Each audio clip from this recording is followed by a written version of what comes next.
1960s, Edwin Booth was the man. He was this extremely famous American actor who basically anywhere he went in America, people would know who he was. He was extremely recognizable, a household name, an A-list celebrity through and through. But his acting prowess and his career and his fame, those are not the things we remember him for. In early 1865, when Edwin was 31 years old and was at the height of his acting fame, he walked into a New Jersey train station and walked through the building to the actual platform where the trains are. And as soon as he turned a corner and actually saw the train that he wanted to board, he very quickly realized that he probably was not going to get on that train. There was already this huge throng of people out on the platform pressed up against the side of this train, and they're all waving their arms around and yelling. And in the middle of this big group of people with his back pressed up against the train was the train's conductor, whose job was to sell tickets in addition to driving the train. But from Edwin's perspective, it seemed fairly obvious based on the conductor's body language and what some of the people in the crowd were yelling that there just weren't enough tickets. That's why this big unruly group had formed, because all these people were rushing forward trying to buy one of the last few tickets. Now, Edwin could have very easily just walked up and announced himself and shown his very famous face, and almost certainly he would have gotten a ticket. But to this point, Edwin had not been recognized in this train station, and so he wanted to keep a low profile, and so he decided against that idea. Instead, he decided he would just kind of join this big group and, try to flag down the conductor and try to buy one of these tickets, and if he didn't, so be it. And so Edwin, instead of going to the back of this group, he went around to the right side, close up against the side of the train, and right as he got to the outside of the group and he turned in towards the group, he looked up at where the conductor was, and he saw the conductor turning around and walking back into the train. He had clearly sold all of his tickets, and so anyone who had not purchased one yet, like Edwin, they were out of luck. They'd have to wait for the next train. Edwin was about to just walk away and wait for the next train when he noticed the crowd in front of him. They didn't disperse like he was doing. Instead, they all seemed to kind of surge forward towards the train, which was now moving. And as they pushed forward as if they were going to jump onto this train, even though they didn't have tickets, one man who was towards the front of this group, right up against the train, he falls to the ground and gets trapped halfway under the train. His lower half was literally on the tracks under the train, and his upper half is now under this big crowd of people that are now trampling him. And so Edwin can see very clearly that if someone does not grab this guy and pull him out soon, he's gonna get run over by the train. And so Edwin, without any hesitation, he jumps forward onto the ground on the platform, and he reaches his hand out through the feet of all these people in this crowd, and he grabs the collar of the guy who had fallen, and he pulls him. And as he's pulling him, this guy who's on his back, he starts pushing with his legs and his feet, and within about a fraction of a second, they yank him out from under the train, and the guy who had fallen and Edwin are lying on their backs on the platform, and before they could even talk to each other, they sat up and watched as a big train wheel rolled over that piece of track where this guy had just been laying. Edwin had saved his life. The guy he had saved was a 21-year-old named Robert, and so the two of them, they stand up and they face each other for the first time, and when Robert sees Edwin, he gasps, because this is Edwin Booth, the mega celebrity. He could not believe that was the guy who had just saved him. And while Robert was very thankful, he also was just totally dumbfounded at the absurdity of the situation he was in. And so eventually Edwin just says, hey, I'm glad I was here to help you. No big deal. Next time be more careful. And then at some point the men just shook hands and parted ways. Edwin would eventually get on the next train and he would go wherever it was he needed to go. And before long, his very busy schedule kind of occupied his mind, and he had kind of forgotten about what happened on the train platform. But a few days later, Edwin got a letter in the mail from a very high-ranking government official thanking him for saving Robert's life, because it would turn out Robert Lincoln was the eldest son of the then President of the United States, Abraham Lincoln. Now, to be clear, Edwin was extremely famous and had lots and lots of influence and knew lots of very important people, but he had never had any interaction with anyone in the Lincoln family before he met Robert on the train platform. So it was just a crazy coincidence that this mega celebrity happened to save the life of the president's son. But this coincidence was nothing compared to the coincidence that occurred next. On the evening of April 14th, 1865, so roughly 3 months after Edwin saved Robert, Robert's father, President Lincoln, sat down in a private seating area to watch a play at a Washington, D.C. theater. During the production at around 10:15 p.m., a man snuck into the private seating area and shot the president to death. The killer was Edwin's younger brother, John Wilkes Booth. This assassination had nothing to do with Edwin or his interaction with Robert on the train platform. This was an assassination that was formulated and carried out completely independently, meaning it was purely coincidence that just a few months after Edwin saved a Lincoln's life, his own brother took a Lincoln's life.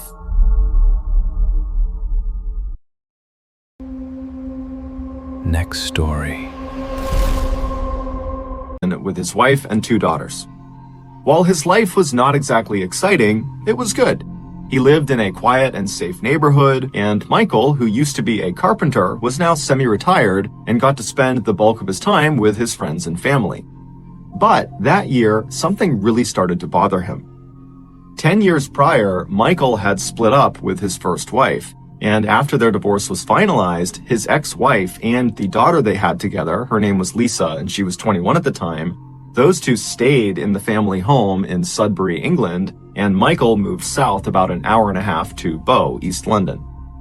The divorce had been quite messy, and so Michael had not only lost touch with his ex-wife, he had also lost touch with Lisa.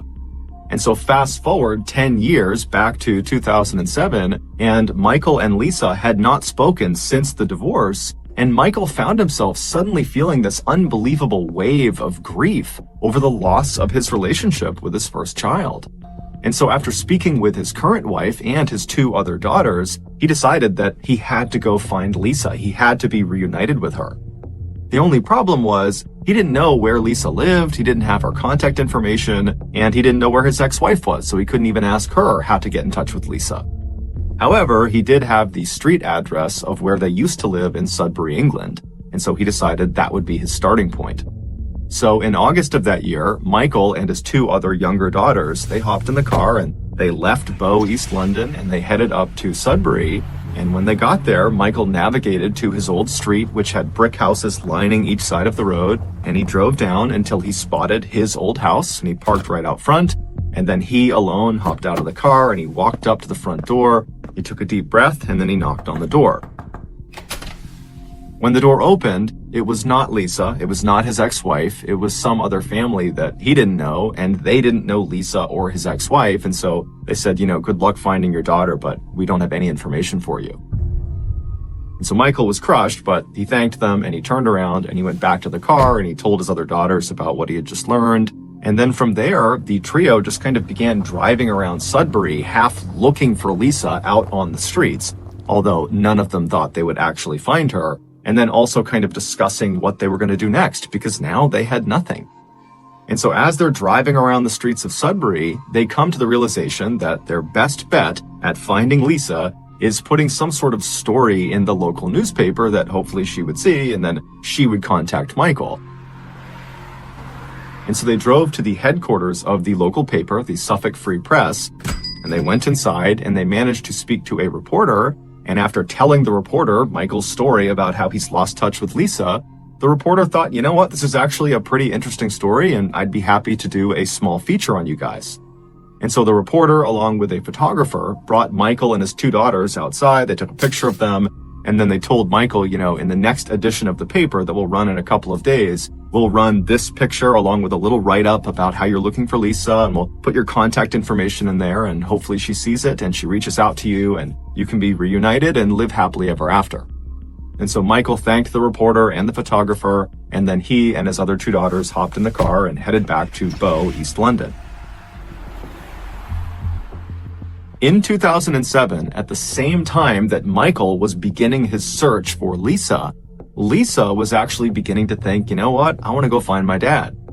Lisa was now 31 years old. She had 3 kids of her own. She was married. She had moved out of Sudbury to a neighboring town. And she was thinking, I really want to have a relationship with my dad again so that my kids can have a relationship with him.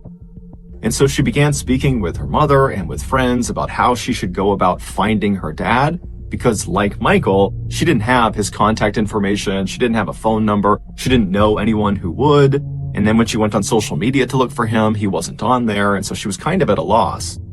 Then one day in August, she was at her office and she was in the break room and she saw a copy of the Suffolk Free Press sitting out on the coffee table. So she picked it up and she began flipping through the pages, and then suddenly she stopped when she saw a picture of herself. She saw her and her mother walking along the streets of Sudbury. She had been in Sudbury just a couple of days ago to talk to her mom about finding her dad and kind of strategies for how to go about doing that. And then Lisa glanced at the caption for this photo and she nearly fell off of her chair. The man and the two girls who were the main focus of this photo that Lisa was in were her father and her two stepsisters. She just didn't recognize them. She just saw herself in the back of this photo. So purely by chance, after being apart for over a decade, on the only day that Lisa happened to be in Sudbury talking to her mom about finding her father, she was literally 100 feet behind her father and her stepsisters as they were looking for her and putting out this ad in the paper to hopefully find her. And this one photo that the photographer took captured all of them in the same frame. Lisa would, of course, read the article and get her father's contact information. She would reach out, and initially Michael actually thought it was a scam and didn't believe this was actually Lisa calling to say, "I found myself in the picture of you in Sudbury." But eventually he was convinced and he drove right out to Sudbury and he got a chance to meet his grandkids for the first time. And today, he and Lisa are...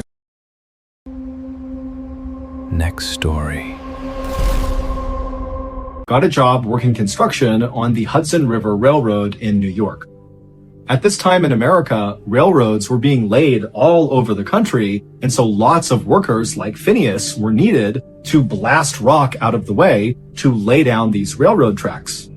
And as it happened, Phineas was an expert in explosives. He had learned how to set controlled blasts growing up on his family's farm in New Hampshire, and then later in his life, he had worked in a mine blasting through rock. And so in addition to just being the ideal railroad worker for this time in America, when Phineas actually started working in New York on this railroad, his coworkers immediately started looking up to him. Phineas was extremely smart and energetic. He was this incredible conversationalist. He was charismatic and funny and a natural leader. And so just 2 months into starting this new job, it was no surprise to anyone who knew Phineas or worked with Phineas that he was promoted to blasting foreman, which meant Phineas would lead the explosives team. Phineas was so excited about this promotion that he went to a blacksmith and had a custom tamping iron made.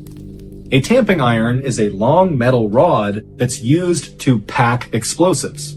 When railroad workers wanted to blast through, let's say, a big rock, they would start by drilling a deep but skinny hole in the rock. Then they would pour blasting powder inside, then they'd put a fuse inside, and then using this tamping iron, they would push the blasting powder and the fuse deep into this hole inside of this rock or whatever it was they were blowing up. And then once it was packed, they would ignite it. Usually, tamping irons were sort of rough tools that looked like crowbars, but Phineas really wanted something special to commemorate this promotion. And so Phineas had the blacksmith make this perfectly straight, smooth, 4-foot-long metal tamping iron, and on one end was a pointed side, and on the other was a blunted side. And this rod, it weighed about 13 pounds, and it was about 1.25 inches in diameter. And Phineas loved this tamping iron. He brought it with him not just to work, but basically anywhere he went. On September 3rd, 1848, so not long after Phineas's big promotion, Phineas and his explosives team were blasting through some rock that ran through a forest.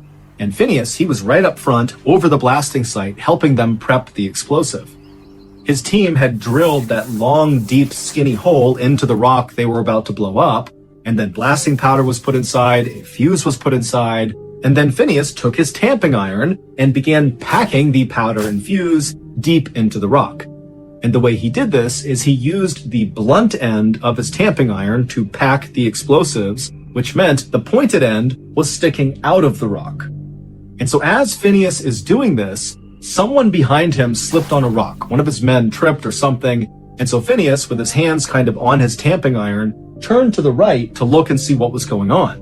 And when he did this, somehow his tamping iron that was inside of this skinny hole must have nudged against the inside of the rock, created a spark, and ignited the explosive inside of the rock, which meant the tamping iron was basically fired like a missile out of this hole into Phineas's head.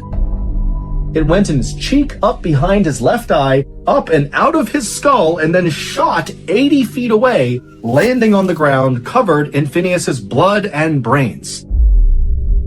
This happened so quickly that for a second after this thing has blown through Phineas's head, Phineas just stood there upright with his eyes wide, and then suddenly a geyser of blood began shooting out of the top of his head, and then Phineas fell backwards onto the ground.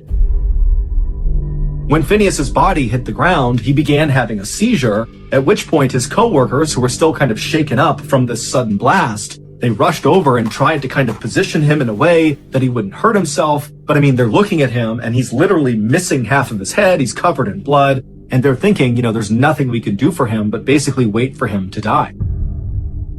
And so all of Phineas's coworkers, who adored Phineas, just stood there very somber watching their boss die.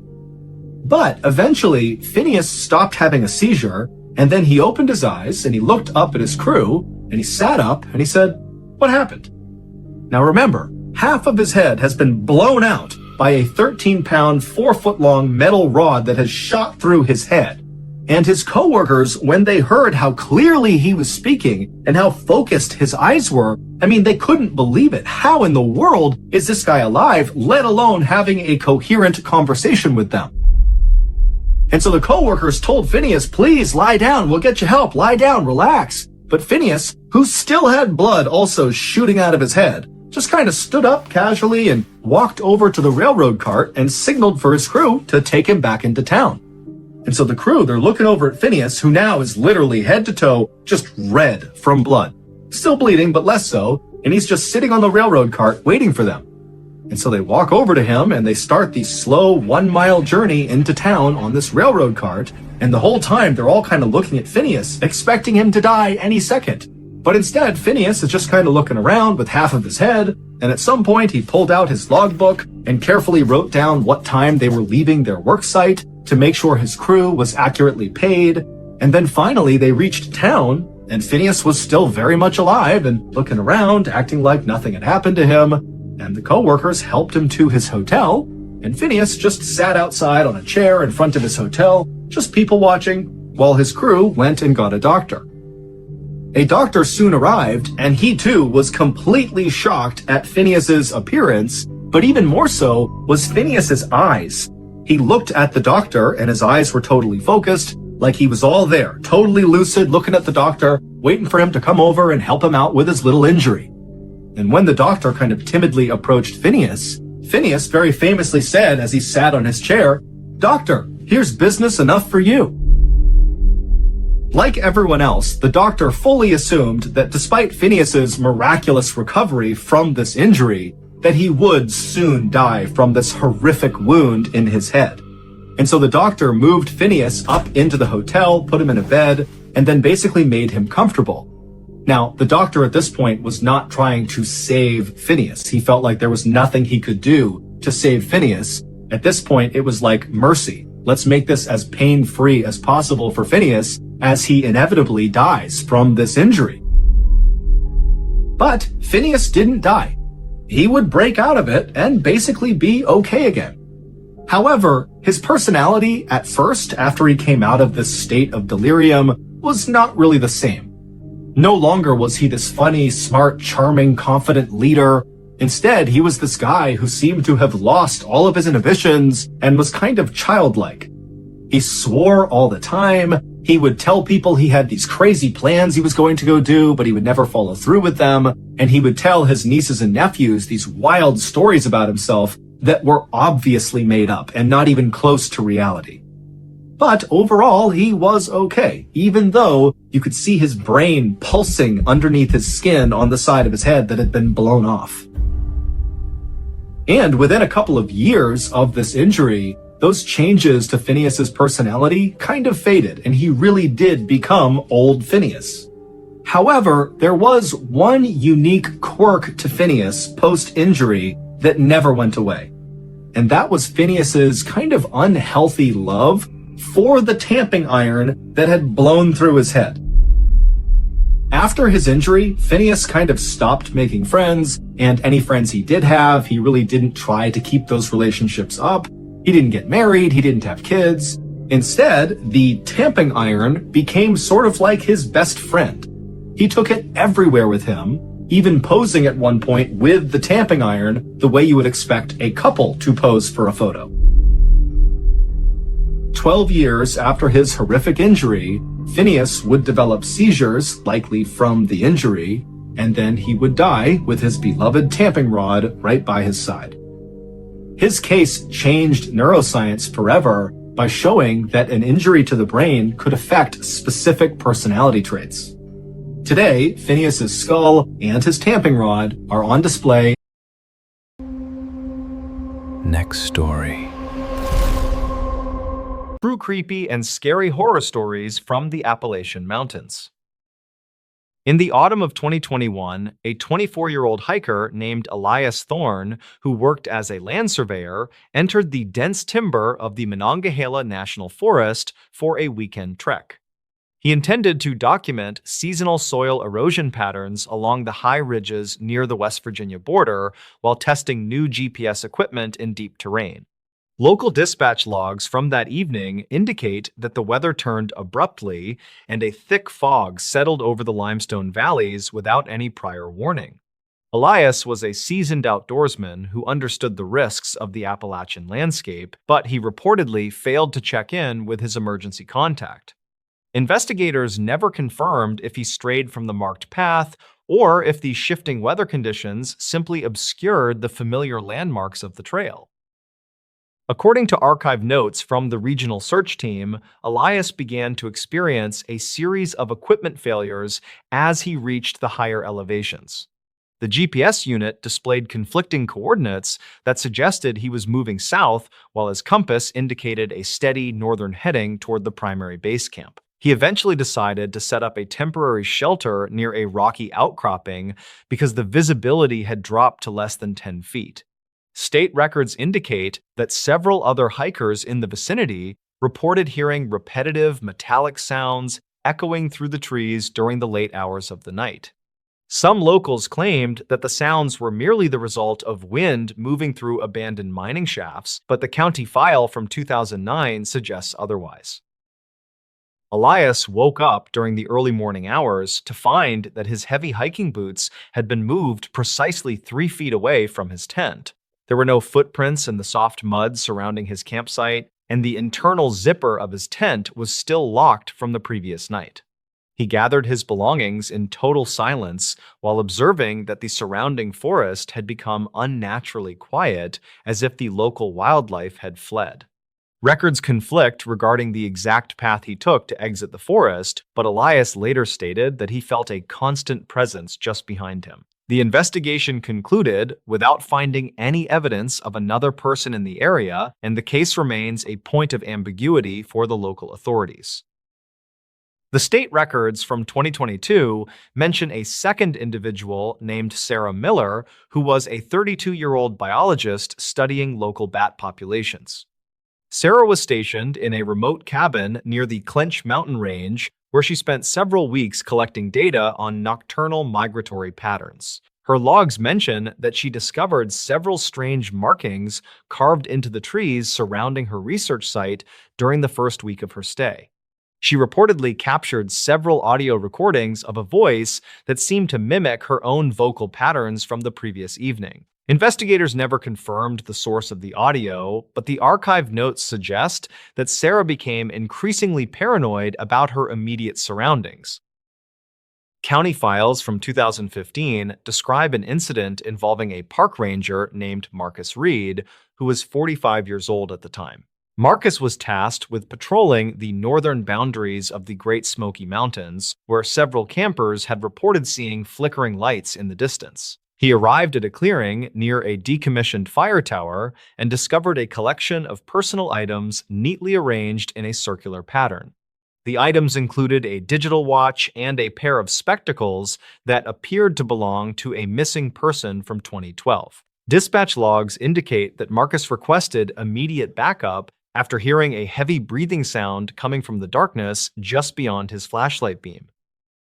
Some locals claimed that the fire tower was the site of a forgotten settlement, but official state records show no evidence of any historical structures. Marcus reported that he saw a tall figure standing perfectly still near the base of the tower, but the figure vanished when he approached.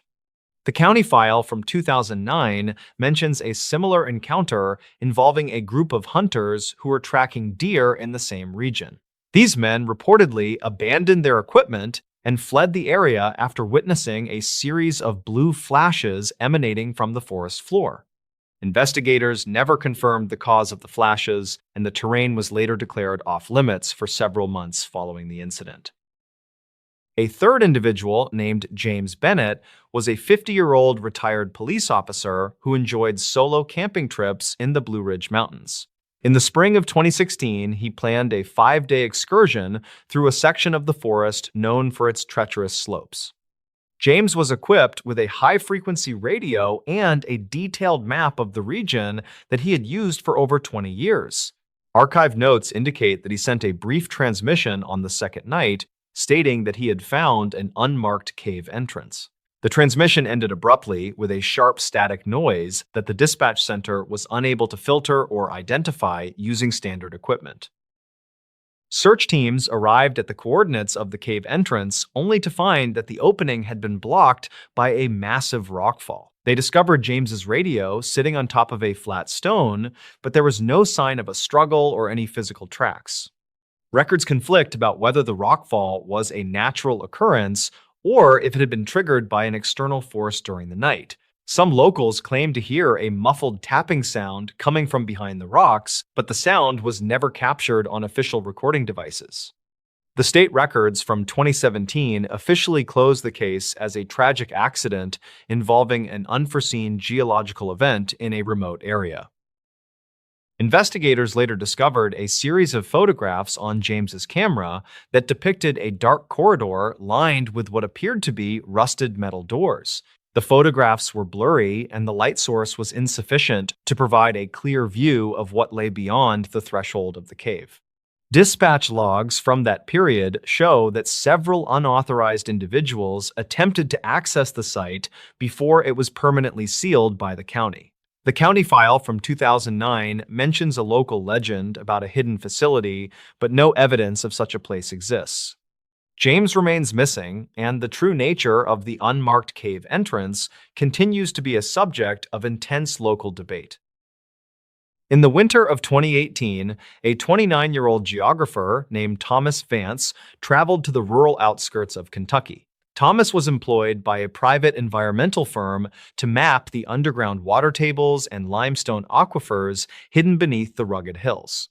He reportedly established a base camp in a valley that local residents often avoided due to the frequent presence of heavy ground mist. State records from that month indicate that Thomas made several calls to his supervisor regarding anomalous readings on his seismic detection tools.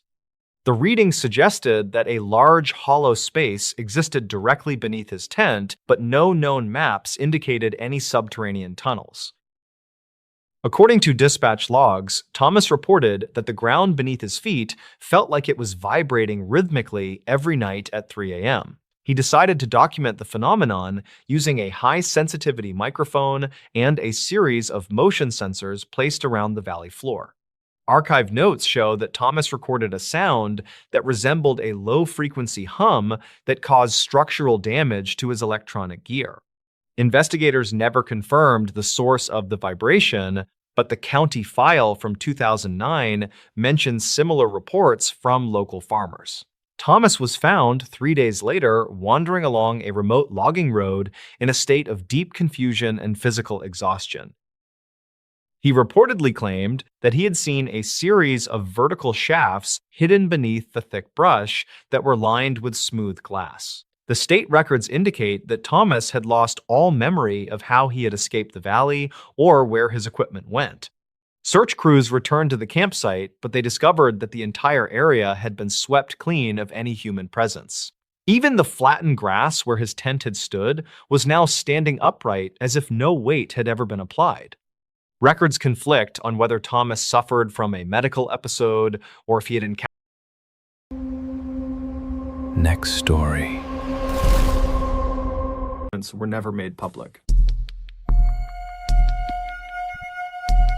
In the late 1860s, a group of rugged American explorers came out of the wilderness and went straight to a newspaper to tell them about this otherworldly place they had found. And so the newspaper sat down, they got their notepad out, and these explorers start describing this place. And they say, okay, well, it's this huge expanse of wilderness. And in the middle of it, there are all these boiling lakes that are either neon green or yellow or red or all of those. And they're shooting boiling water into the sky. And there are these breathtaking waterfalls and snow-capped mountains, and there are bison and elk and wolves and bears just free roaming the whole area. And so the newspaper, they take all this down, and at the end of it, they say, okay, guys, well, unfortunately, we don't publish fiction. But these explorers weren't lying. They were describing an area that we now know as Yellowstone National Park, which is this massive expanse of wilderness in Wyoming that sits on top of a volcano. And those boiling neon green, red, and yellow lakes really do exist. Those are hot springs, and they are the result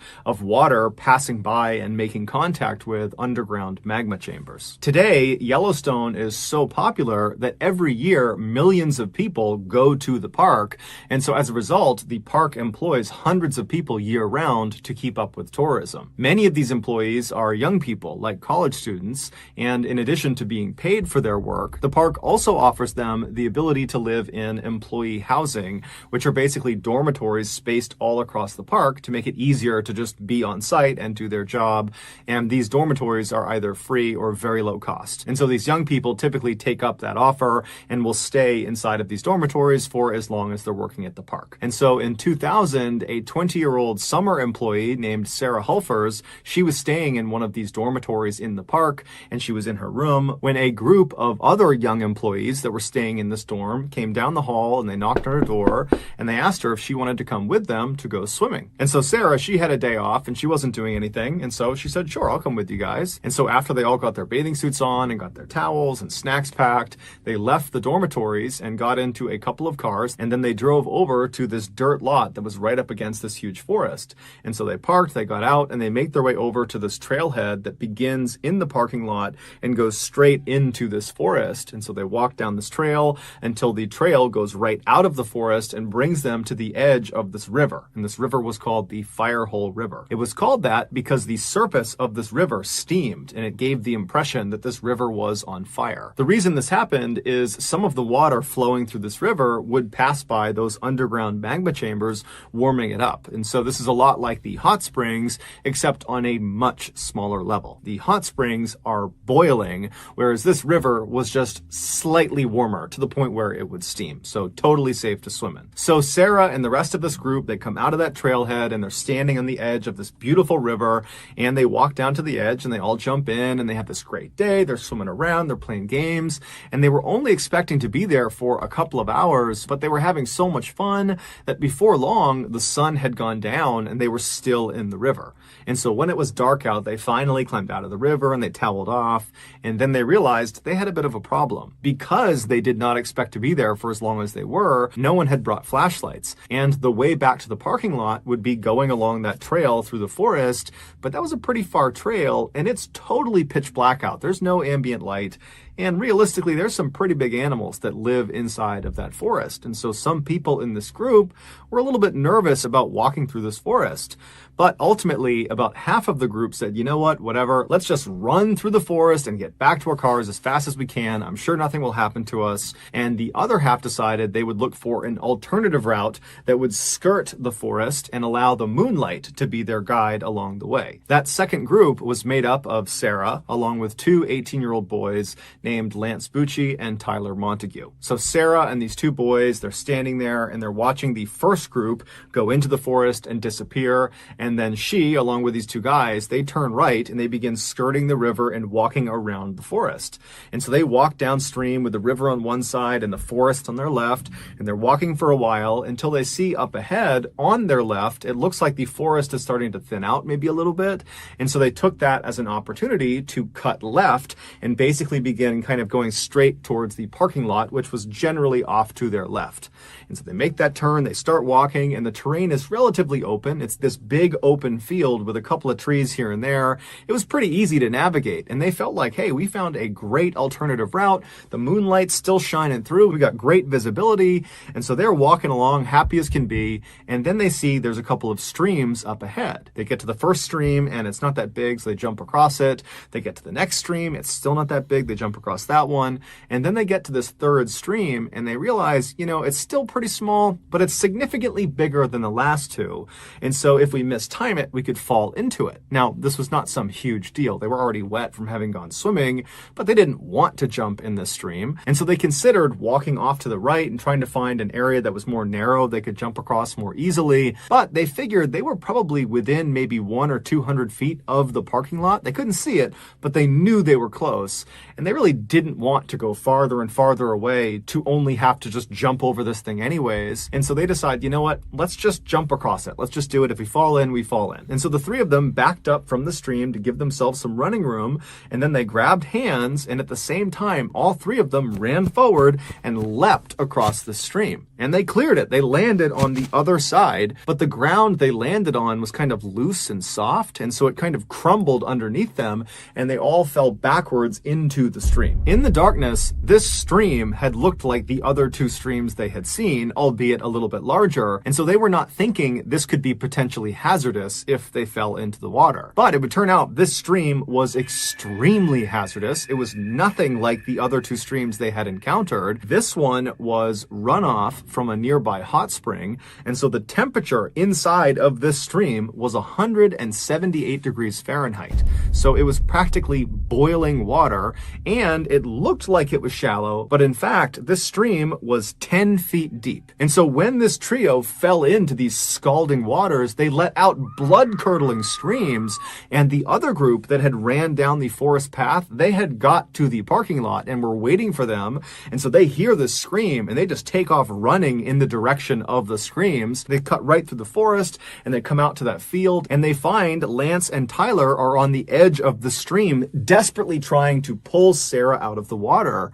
And so the parking lot crew, they run over and they grab Sarah, they pull her out. They don't really know what's happened. They don't know this is some boiling stream, but it very quickly dawns on them when Lance and Tyler and Sarah just continue to scream outside of the water that something is horribly wrong. And so one of the people in the parking lot crew, they take off running, they go into one of their cars and they drive and they get help. And not that long after, a helicopter would arrive and it would take Sarah, Lance, and Tyler to a nearby hospital. It would turn out Lance and Tyler, when they fell into this water, they only submerged up to their necks. And as soon as they hit the water, they immediately turned and got themselves out again. So they were only in the water for maybe a second or two. And these things ultimately saved their lives. Although they did still have burns over almost their entire bodies. They had to go through dozens and dozens of surgeries and years of rehab, and they had to pay all this money for medical bills. So it was not a smooth course after they got pulled out, but they lived. As for Sarah, she was not as lucky. When she fell into the water, she completely submerged. Her head, her body, all of it went under the water, and then she just could not get herself out again.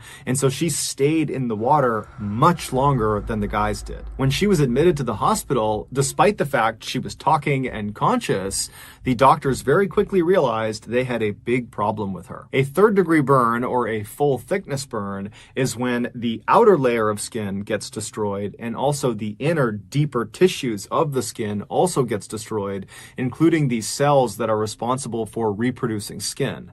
And so if you get a third-degree burn, that part of your body will not heal on its own. You literally have to get a skin graft. And a skin graft is effectively a skin transplant. They will take other sections of skin from your body that are unburned and they will place them over that site where you have the third-degree burn. But when Sarah was wheeled into the operating room, it was determined that she had third-degree burns on 100% of her body. So there was no unburned skin to use for a skin graft. her whole body was ruined. And so despite their best efforts, Sarah would pass away 15 hours after arriving at the hospital. A year later, Lance's family would sue the National Park Service for not having put up a sign near that particular stream to warn people of its dangers. But that lawsuit was tossed out because it was determined that the trio, Sarah, Tyler, and Lance, had chosen to walk off trail in a known thermal area. And Next story. an Italian man and his 6-year-old son walked to the edge of their property in Frascati, which is an area in Italy known as the hub of Rome's local wine industry. The father needed to repair a section of their fence, and his son, who he said had the soul of Huckleberry Finn, wanted to tag along. But as soon as the work began, Alfredo just wanted to go play in the vineyards, and so he ran off. And the father didn't think much of it because his son always played in the vineyards and just figured he would see him back at the house. When the father finished up the work around 7 p.m. and walked back into his house, he was surprised that Alfredo wasn't there. And so he asked his wife, have you seen our son? And she said, no, can you go out and find him? Because dinner's going to be on the table any minute. So the father goes back outside, expecting to see Alfredo come running out from behind some hiding place, but he doesn't. And he yells out for his son and doesn't get a response. And so he begins walking his property and yelling for Alfredo, and he's not finding him. And so after 2 hours of looking, he finally just calls the police. The police arrive, and initially it's just a couple of officers with flashlights, and they spend about 2 hours looking as well. They can't find him, so they call in backup in the form of officers with sniffer dogs, and the dogs began searching the property for another 3 hours, and they still couldn't find him. A little after midnight, the fire department, known in Italy as the fire brigade, they joined in as well. Shortly thereafter, a fire brigade officer was on the edge of Alfredo's property when he discovered a small hole in the ground. It would turn out Alfredo's neighbor had dug an illegal well, which was a common practice at the time, and generally, if you dug one of these wells and you struck water, you would report the well. But if you dug down and you didn't find water, you would just cover it up with a girder and you wouldn't tell anyone. In this case, however, the hole the officer was looking at did not have anything covering it. And so he knelt down and he yelled Alfredo's name into this hole, and at first he didn't hear anything. Then he yelled again, and he heard Alfredo yell back for his mother. Alfredo must not have seen the opening as he was running around playing, and he fell feet first into an 80-meter deep shaft. After Alfredo was found, the fire brigade took over rescue efforts, and so additional fire brigade units were called to help. But as soon as those additional units showed up, the captains of the different units began arguing with each other because it wasn't really clear how they were going to get him out. And unfortunately, the fire brigade immediately made a very bad decision. They decided to lower a plank into the shaft attached by a rope that he could grab onto, and they could pull him out that way. But when they lowered it at about 24 meters, the plank got stuck inside of the tunnel. And when they yanked on the rope to try to free it, the rope came off of the plank, but the plank remained wedged in the tunnel, blocking the tunnel. By the following morning, TV crews had swarmed the area, and one of them offered up a two-way microphone that could be lowered down into the hole so they could talk directly to Alfredo. When the microphone was finally lowered down next to his face, he was crying and pleading for them to get him out and that he missed his mother. Amateur spelunker Tullio Barnaby, a 23-year-old, had come over and joined the vigil that night. The plank plan shocked him for its foolishness,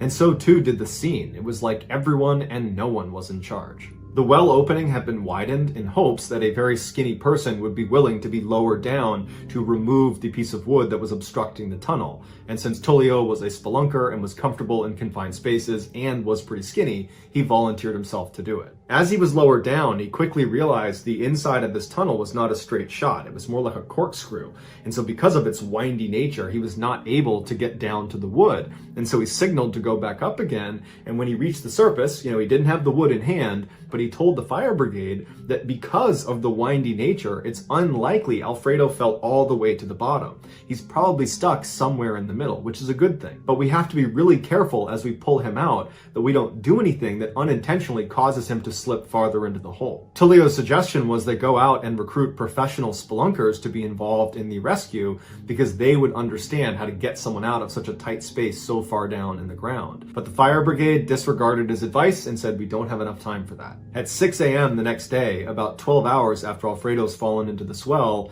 the fire brigade would make another very poor decision. they decided they would drill down another hole parallel to the one Alfredo was in, and they would drill down past the point they believed Alfredo was, at which point they would turn and drill laterally and connect to the tunnel Alfredo's in, grabbing Alfredo, pulling him across, and back up the new tunnel. Tullio objected, and he said the vibrations from this drill are almost certainly going to dislodge the boy and cause him to slip farther into the tunnel. But once again, the fire brigade did not listen to him. The drilling began about 2 hours later, and by that afternoon, Alfredo's plight had become major national news, with every single TV station playing a 24/7 live broadcast of the well, watching the drilling take place. Even the Italian president made a special trip to the well to see how it was going. But the drilling was very slow, and Alfredo, he had that microphone next to his head, and he was crying half the time, and the other times he was just pleading with them to get him out and saying he was cold or that he was tired, and the rescuers would say, "We're going to be down there to get you, don't fall asleep,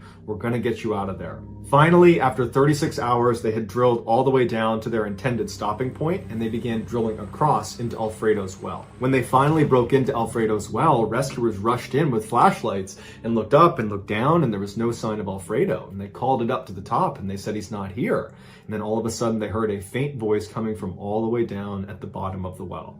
The vibrations from all of the drilling had indeed caused Alfredo to slip all the way to the very bottom. They estimated he was approximately 30 meters below this new parallel tunnel, and at that depth, the temperatures would be freezing. And so now Alfredo, on top of everything else, was facing hypothermia. They quickly lowered the microphone again down to Alfredo, and they told him, "We're going to get you out of there. We're sorry we dropped you, but we're going to get you."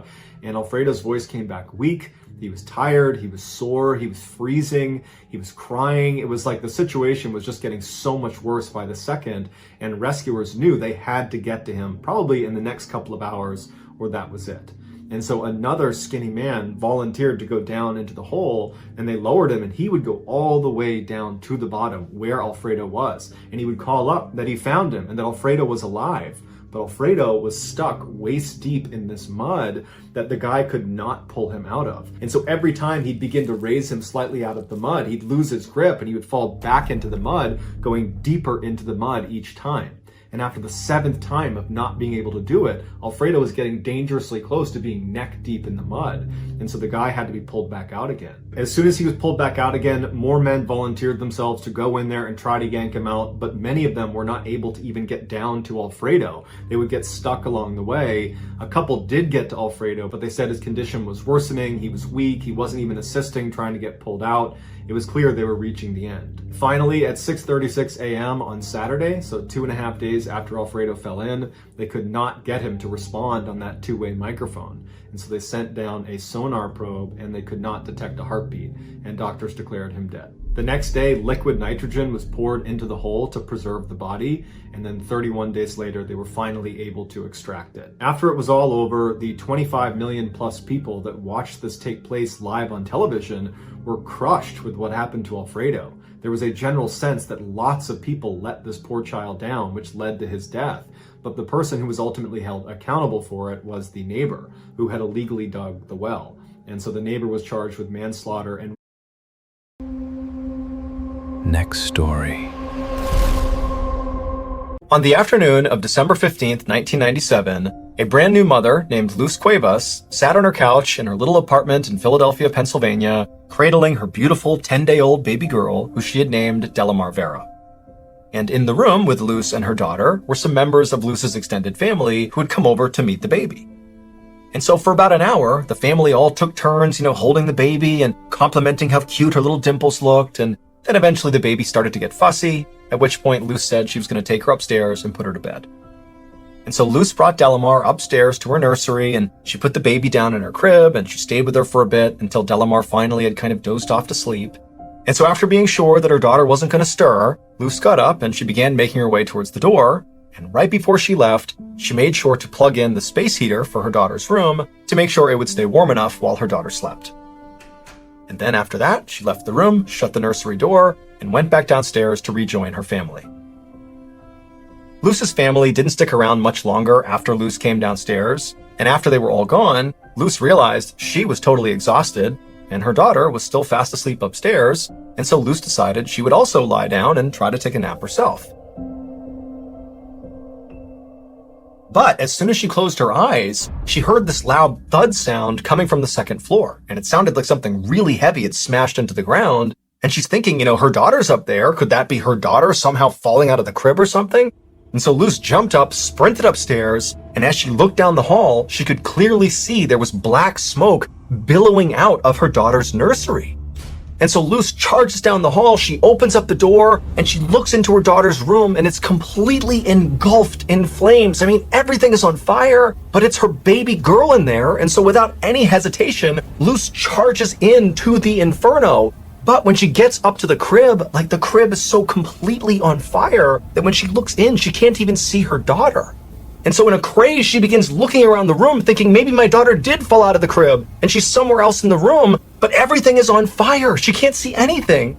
And so as Luce is literally catching on fire and breathing in all the smoke, she's screaming for her daughter. And then a couple of minutes later, firefighters burst into the door and they literally drag Luce out of the nursery. She hasn't found her daughter. She's screaming, where's my baby? But the firefighters, they bring her outside. And just a couple of minutes later, they were able to extinguish this blaze. And after they came out of the house again, they found Luce, who had all these terrible burns in her body, and she's totally messed up from this fire. And they tell her that, unfortunately, her daughter was dead.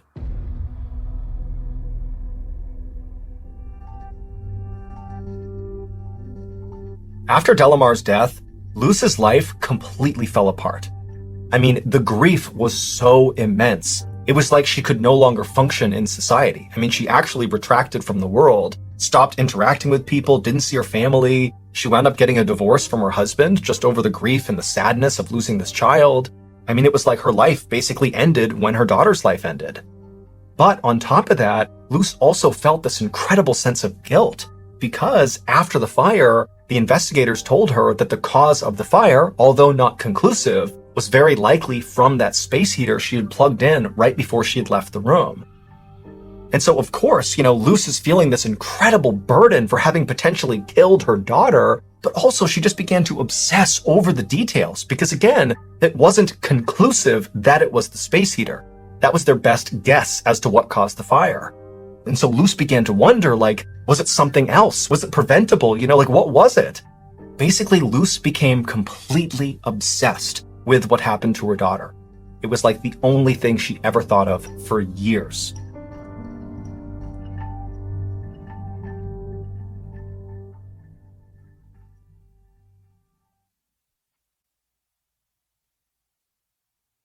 Fast forward to January 24th, 2004, so 6 years after the fire.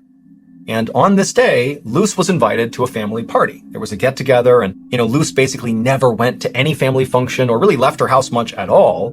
But for some reason, on this day, she decided to go out. And so she goes to this party, and when she gets there, remember, Luce has basically been a recluse for the past 6 years. And so she's not going to immediately start socializing. And so instead, she just goes in the house and kind of finds a spot in the back, kind of away from everybody else who's chatting, and just stands there, kind of people watching.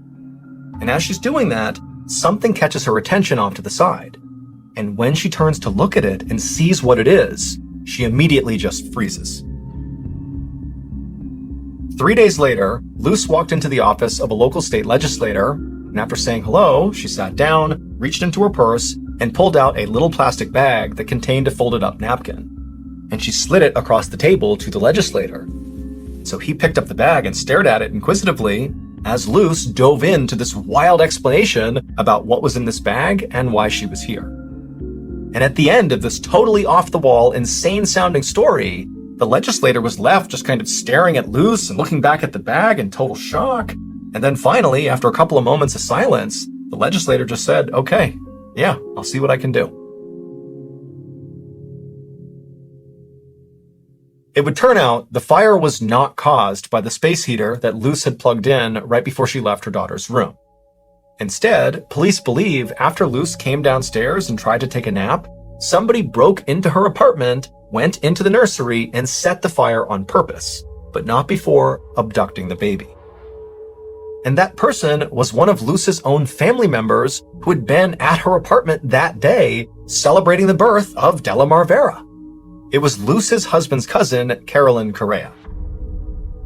And in fact, on this same day, before the fire and before the abduction, Carolyn made a point to announce to the whole family that she was pregnant, even though she wasn't. It was just going to be her cover story for why she suddenly had this brand new baby. 6 years later, when Luce was at that family party, well, the thing that caught her attention on the other side of the room was her daughter. She literally saw her daughter, and even though she hadn't seen her in 6 years, she instantly knew it was her because of her distinctive dimples.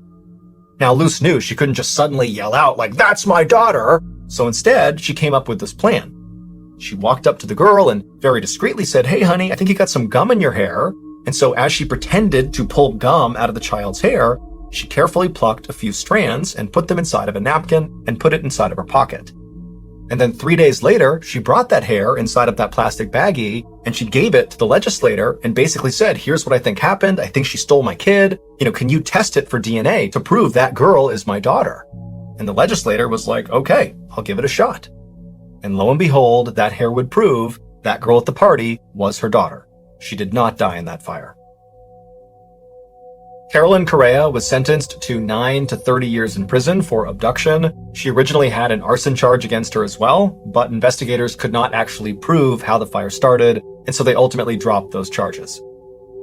Officials also launched an inquiry into how the fire department had handled the original investigation, because Luce had tried to convince fire officials that, maybe her daughter had not died in the blaze. Maybe she was just missing, because when Luce went into the nursery, she claimed she couldn't even find her daughter, but investigators had told her that the fire had burned so hot that basically her daughter had been totally incinerated, and that's why she couldn't find her. In the end, though, because of her refusal to ever give up, Luce was ultimately reunited with her daughter, Delamar.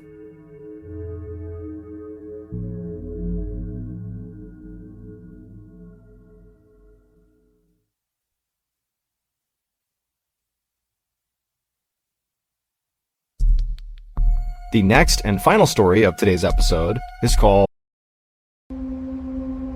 Next Story.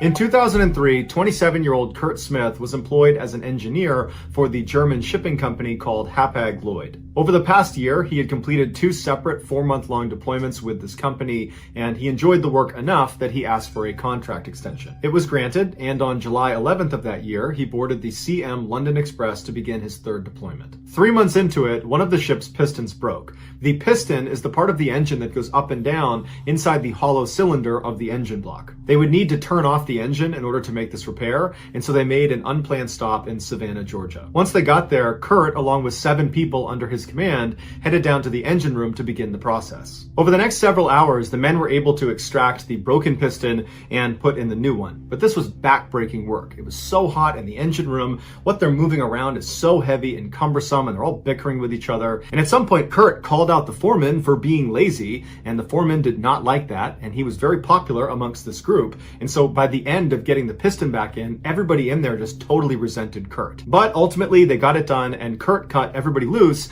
except for the foreman. He told him he needed to stay back and help him ensure all the pistons were properly installed. To do that, they would need to go inside of something called the scavenger air receiver, which is this tube that's 55 feet long by 5 feet wide with access hatches on either side, and it sits right next to the engine block. Each hatch on either end had 3 latches on the outside that were called dogs. And so Kurt undid the 3 dogs on his hatch and he opened it up. He crawled inside of the tube with his flashlight and he began crawling. And on his left side were these square cutouts, these windows called scavenger ports that looked into each of the engine cylinders. And so Kurt crawled along counting the different cylinders until he got to the 6th one, which is where they had replaced that piston. Meanwhile, the foreman went around to the aft hatch. He undid the 3 dogs, he opened up the hatch, and then using a remote controlled device, he was able to bring the pistons into position safely so Kurt could inspect them through the scavenger port. The procedure on the ship was if you were inspecting one cylinder, the expectation is you would inspect all of them. And that entire process took about an hour, and Kurt just didn't feel like doing it. He was tired, he had a bad day, he was hungry. And so after he was certain the new piston was working just fine, he kind of rushed his checks on the other cylinders, and after only about 20 minutes, he told the foreman that, yep, we're good, we can leave. So he and the foreman got out, they dogged their hatches, and they headed up to their rooms to change. Their captain had been told they had to leave port no later than 9:30 that night because a huge tanker was coming in and there'd be no space for them. But at 8 p.m., as everyone is running around prepping the ship, somebody noticed Kurt was not at his workstation. The chief engineer called down to the engine room to ask anyone down there if they had seen Kurt, but nobody had. So a sailor was sent down to Kurt's cabin to see if he was in there, but he wasn't. At this point, because they only had about an hour until they were departing, they had to find Kurt. So they sounded the alarm on their ship, which was a little bit premature, but they figured, let's get everybody involved and just find Kurt.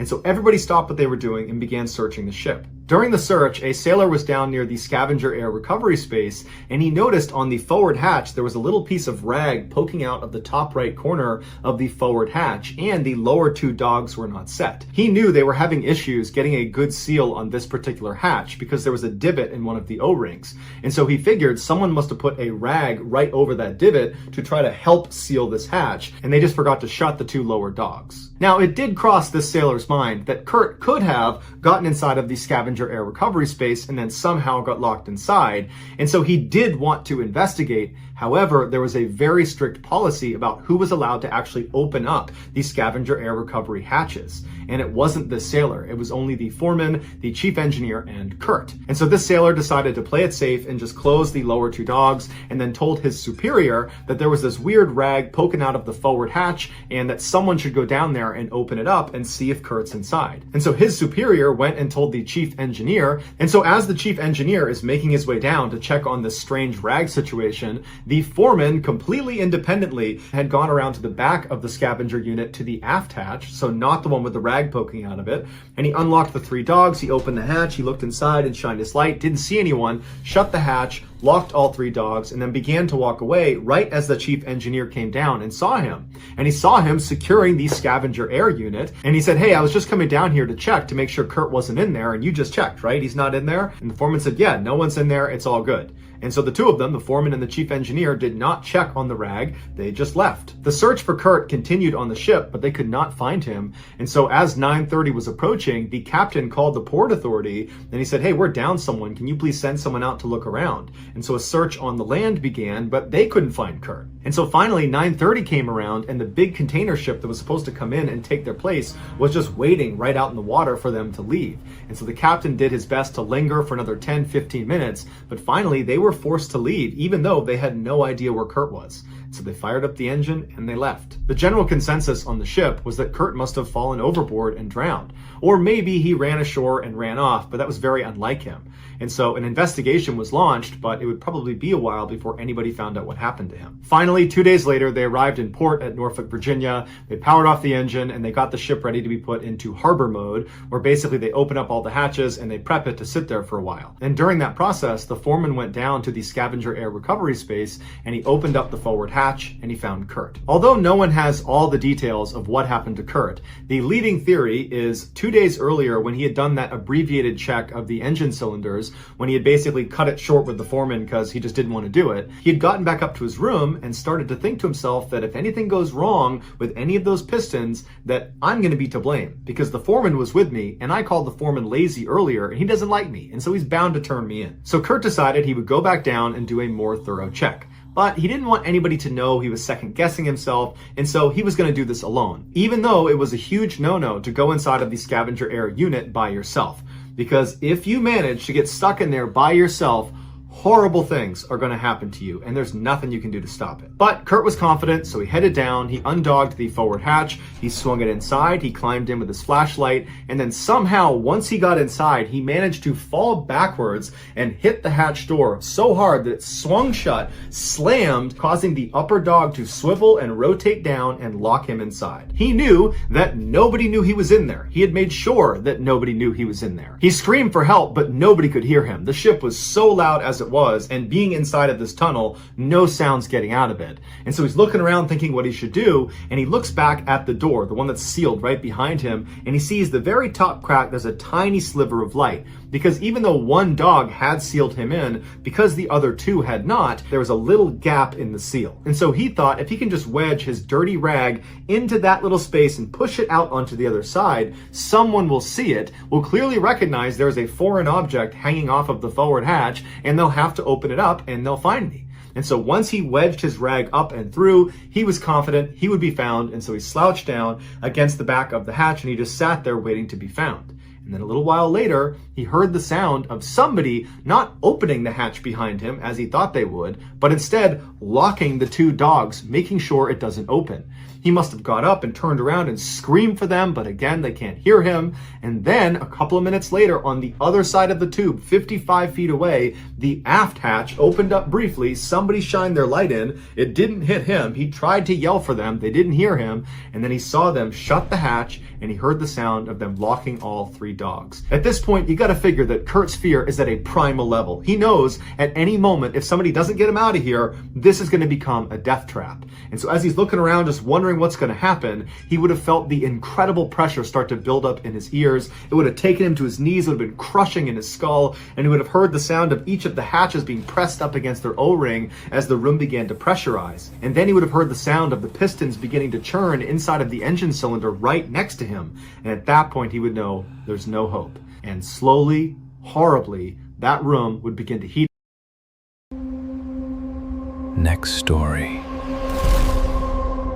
Very popular Russian Instagram influencer named Ekterina Didenko was getting ready to celebrate her 29th birthday. She, along with her husband and some of her influencer friends, were planning to enjoy the occasion at a popular spa in Moscow, Russia. The group rented out a private section of the spa that included a steam room and a small indoor pool. And then once the reservations were made, Didenko and all of her influencer friends began eagerly talking about how excited they were about this party on their various social media accounts. When the day finally came, February 28th, which was Didenko's birthday, Didenko, her husband, and the 8 other people they invited, they all descended on this spa. So they go inside, they go back to their private area, and it's great. There's food, there's alcohol, there's music, they're jumping into the pool, then getting in the hot tub, and everyone's just having a great time. Everyone's taking pictures and filming and live streaming. I mean, it's really going as well as it possibly could be. And then at some point, Didenko's husband signals the rest of the group, minus Didenko, and they all begin to pull out these white hazardous materials suits. Imagine what you would see in a movie if there was some huge chemical leak, a full body white suit with a mask. And so they're all putting on these hazmat suits, and they give one to Didenko, who puts it on as well, and they tell her this is part of her big surprise. Now, it's unclear if Didenko actually didn't know what was going to happen next, or if she's just pretending to be surprised because it would do better on social media, because this is all being filmed and she's an influencer. But either way, she puts on her hazmat suit, and once everyone has their suits on, Didenko's husband wheeled in this huge cooler like you would bring to a picnic, and he placed it right on the edge of the pool. When he opened the lid, the crowd all gasped and laughed and smiled and filmed as these huge clouds of smoke or steam came pouring out of it. What it was roughly 55 pounds of dry ice. Dry ice is just frozen carbon dioxide. It's commonly used for things like refrigerating perishable goods for long periods of time because dry ice stays cold for a really long time. Also, because of the huge white gas clouds that come off of dry ice, it's also very commonly used as a sort of spooky decoration because you have these very cool white clouds going everywhere. And in fact, that's what Didenko's husband planned to use this dry ice for. He was going to dump it into the pool and create those big white gas clouds all over the pool. The reason they call it dry ice is because as it starts to heat up, it doesn't melt into a liquid state the way frozen water does. Instead, it goes directly from a solid state to a gas state. Dry ice is considered to be quite hazardous if it's handled inappropriately, and while these partygoers all had their hazmat suits on, it's unlikely they were actually wearing them for safety. It's far more likely they were wearing them because it would look good on social media and would kind of hype up the stunt they were about to do. And so after the dry ice was revealed inside of this cooler, Didenko's husband and another of the partygoers grabbed the sides of the cooler and they dumped its contents directly into the water.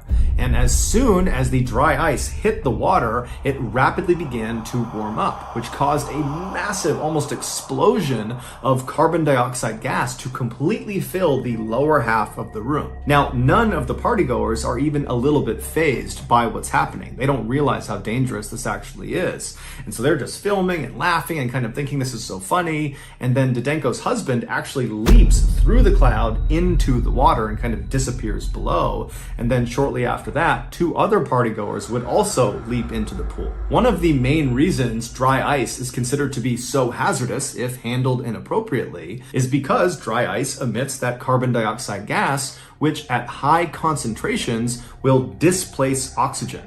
So imagine if you're in a very small room that has very poor ventilation. If you had lots of carbon dioxide in there, you would suffocate. And so this indoor pool was a small confined space with poor ventilation. And so the 7 people on the pool deck, shortly after this dry ice has been tossed into the pool, they started to realize it was really hard to breathe because the oxygen was basically being sucked out of the room.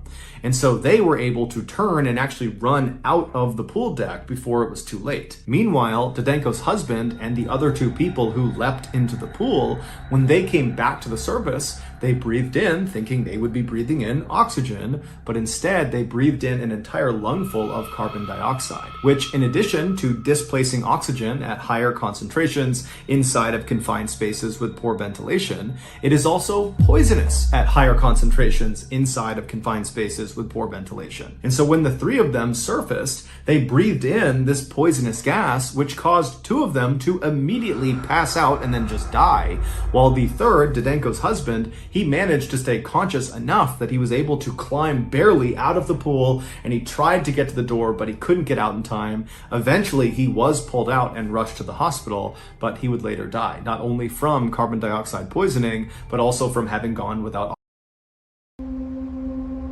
Next story. Early in July of 1982, a corrections officer made his rounds at a jail in San Jose, California.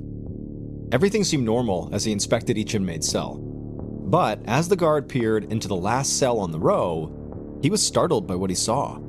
The inmate was sitting on his bunk, staring forward, his mouth hanging open. He looked completely frozen, almost like something out of a wax museum. The guard gave the cell door a few loud knocks with his flashlight, but the inmate didn't move or even blink. The guard was afraid that the inmate was dead.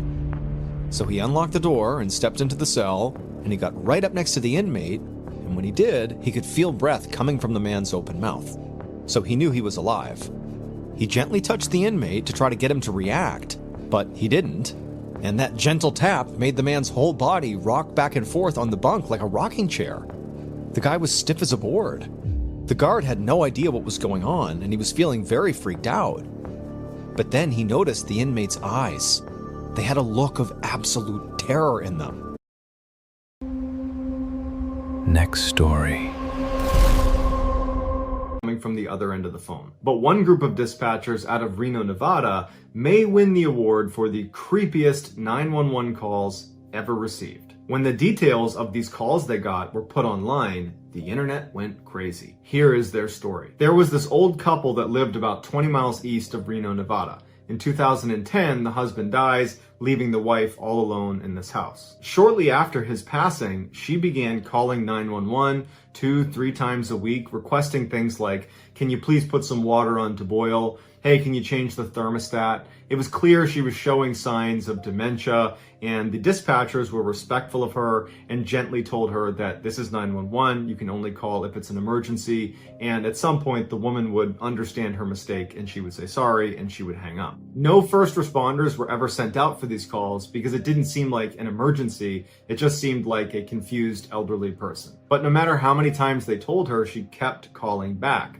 And eventually her calls took a turn. Instead of calling 911 to ask for help with mundane tasks around the house, she would call 911 believing she was talking directly to her deceased husband, John. The dispatcher would pick up and the woman would say, "John, where are you? John, John." By this time, the dispatchers had gotten so many calls from this woman, they would recognize her address coming through and they knew what to expect. They would answer the phone, they'd be respectful, and they would tell her, like they always did, "This is 911. You can't call here. You need to talk to your family." And again, they did not send a responding unit out to her because it just seemed like she was confused, not in any danger. But one day when she called, she sounded frantic and scared. "John, please come home. Help me. I need help. John, come home."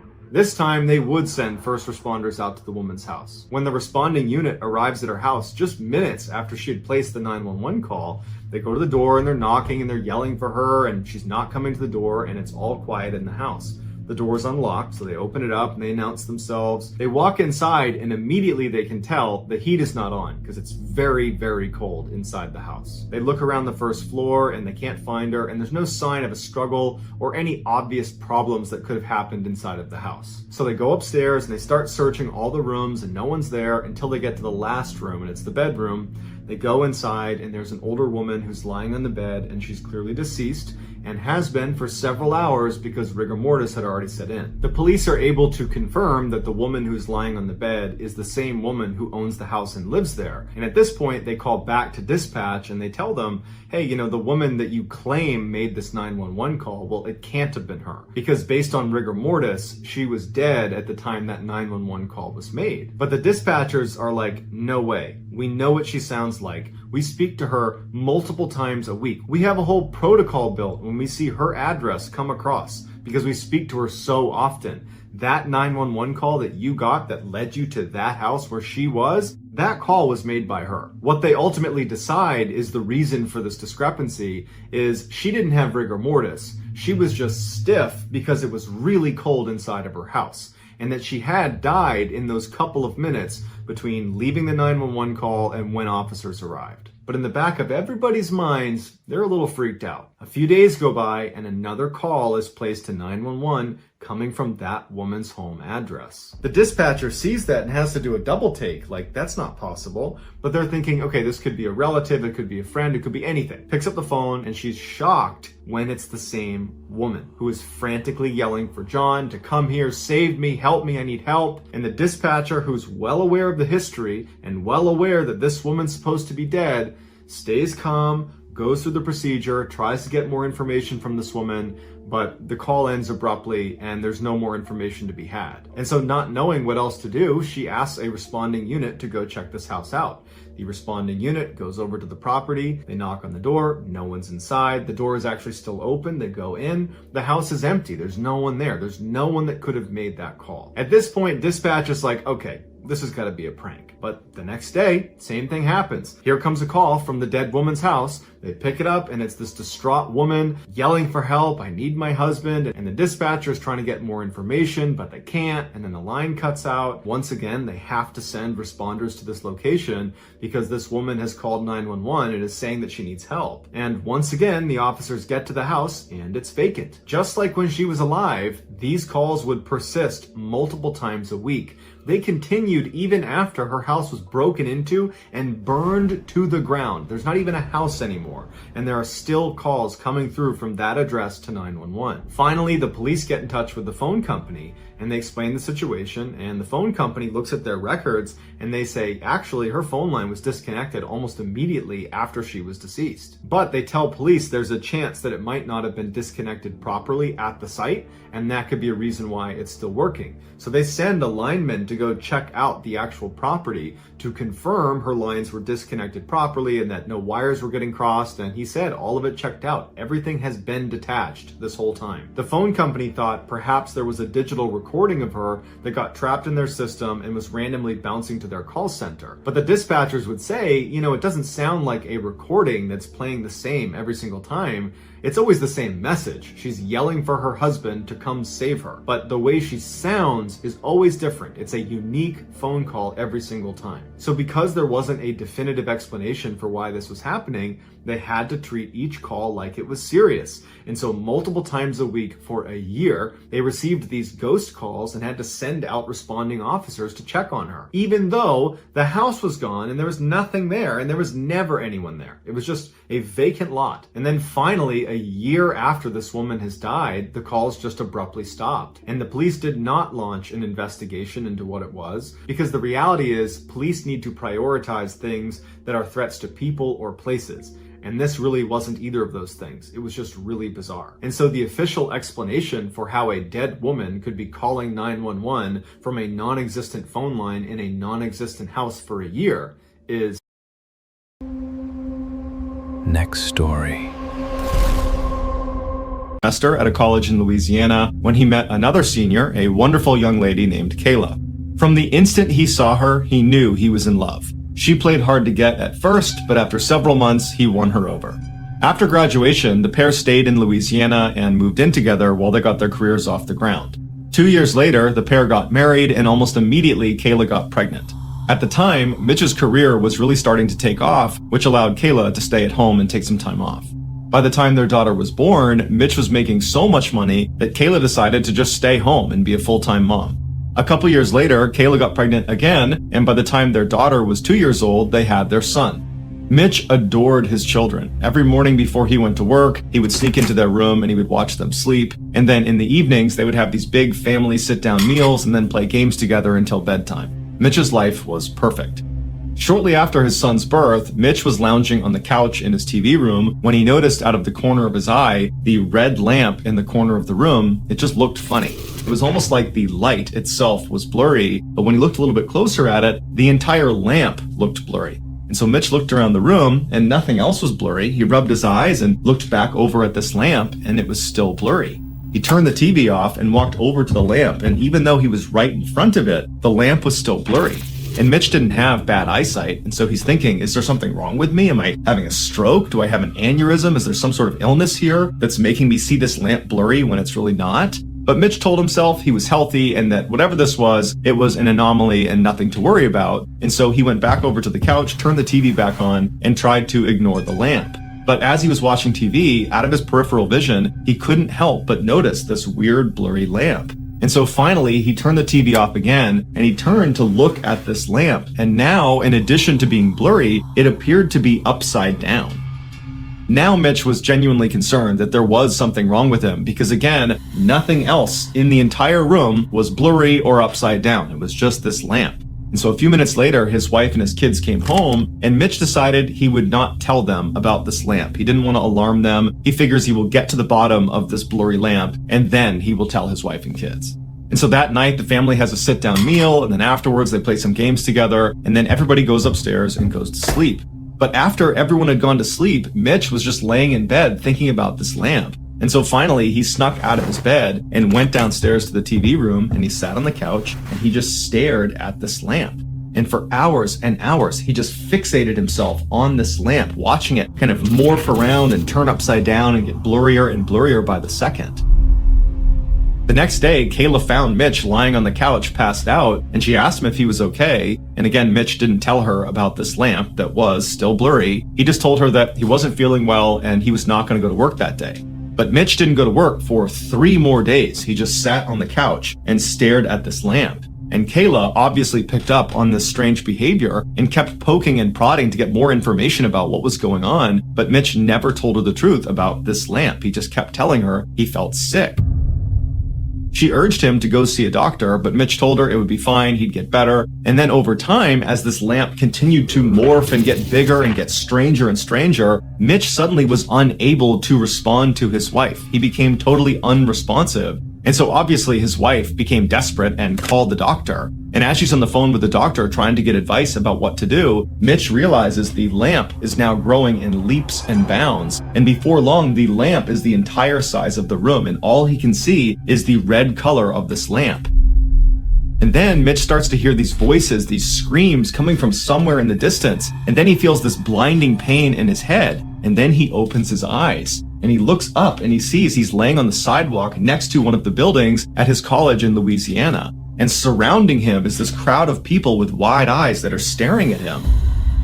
Mitch had no idea what was going on, and so he naturally just began scanning the crowd, looking for Kayla and his kids to try to figure out, how he got here. But before he could ask any questions and before he could find his wife and kids, a police officer ran through the crowd, picked him up and ran him over to his police car, put him in the back, and then began driving away.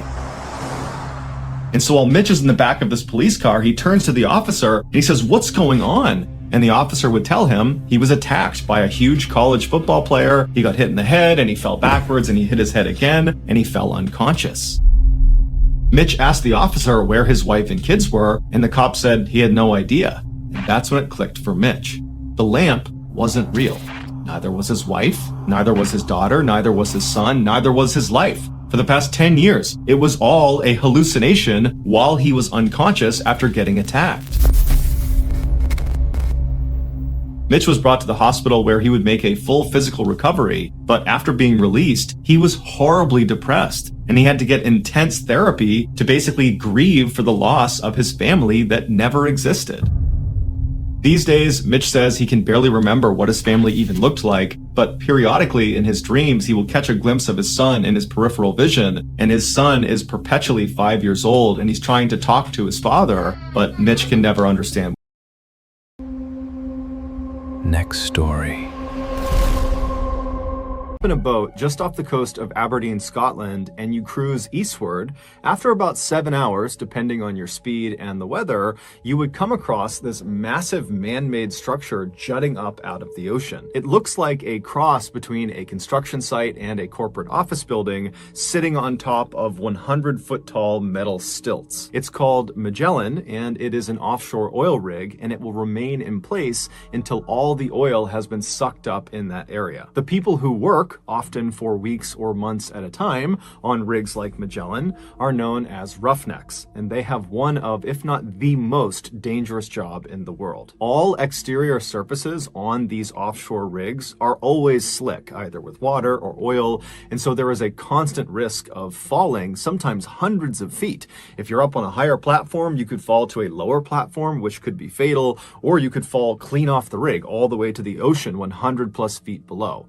If you add in some bad windy weather, the risk of falling increases tenfold. Also, the crude oil that these roughnecks are drilling for is highly combustible, and so fires are a huge concern as well. And if that wasn't risky enough, there's also this phenomenon known as a blowout, where basically the oil well that the drill is actually drilling into will just explode. Now, all rigs have some sort of mitigating equipment to try to save themselves in case this occurs, but in reality, if it happens and you are unfortunately near the drill when it happens, you are likely to be killed or maimed. While the downsides of working on an oil rig are fairly obvious, the upsides are too, namely, your pay is fantastic. In 2000, a 41-year-old father of two named Gordon Moffat was a roughneck working on the Magellan. His primary job was to perform maintenance on the drill.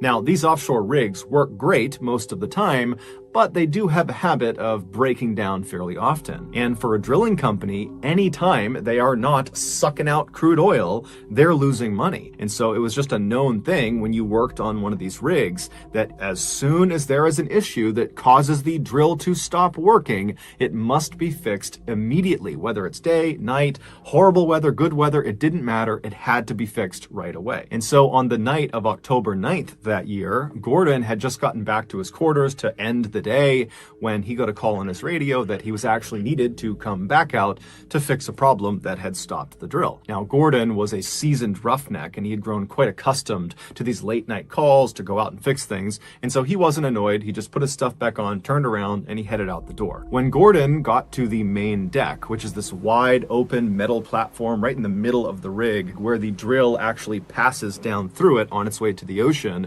when he got to the main deck, he was met by some of his co-workers who told him where he would need to go. The cabling that needed fixing was located right below the main deck. However, it was not accessible from the main deck. In order for Gordon to get to it, he would need to go down to the next lowest platform from the main deck. Basically, he would need to hop in an elevator and go down one floor. And from this lower deck, the crew on the main deck would lower down a harness attached to a long wire. They would feed it down through this hole in the main deck platform called a mouse hole. It was about 10 inches across, and they would feed it down, and he would grab the harness, he would put it on, and then he would signal up to the main deck crew who could literally see him through this mouse hole. They would turn around and they would signal somebody called the hoist operator, and they were located above the main deck, slightly back. They couldn't actually see Gordon, so they're relying on communications with the people on the main deck. And the hoist operator would start their winch, and a winch basically reels in the wire that was connected to the harness that was on Gordon. And so once the hoist operator was informed, he'd turn on the winch,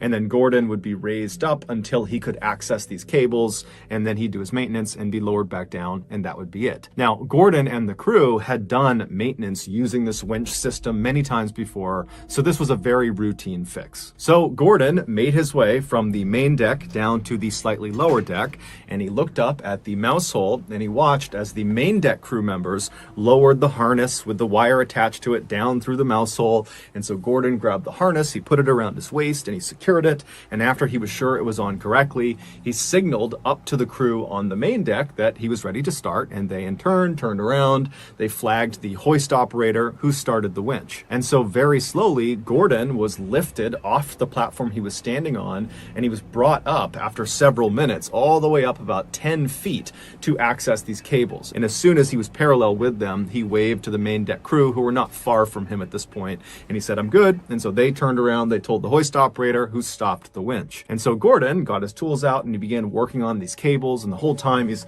trying to stay in one place because the wind is whipping through and he's kind of dangling and swinging around. And then eventually he finishes the repair, the cables are good, and so he signals the crew on the main deck through the mouse hole that he was good to go. "You can lower me back down now." And so the main deck crew, they turn, they wave to the hoist operator to go ahead and lower Gordon, and the hoist operator, he gives the thumbs up and he starts the winch. However, the hoist operator accidentally forgot to switch the direction of the winch. And so when he started it again, instead of the winch spooling the wire out and lowering Gordon, it continued to reel the wire in, pulling Gordon upward. Now, the winch did not move very quickly, and so it wasn't like Gordon is rocketing up towards the mouse hole.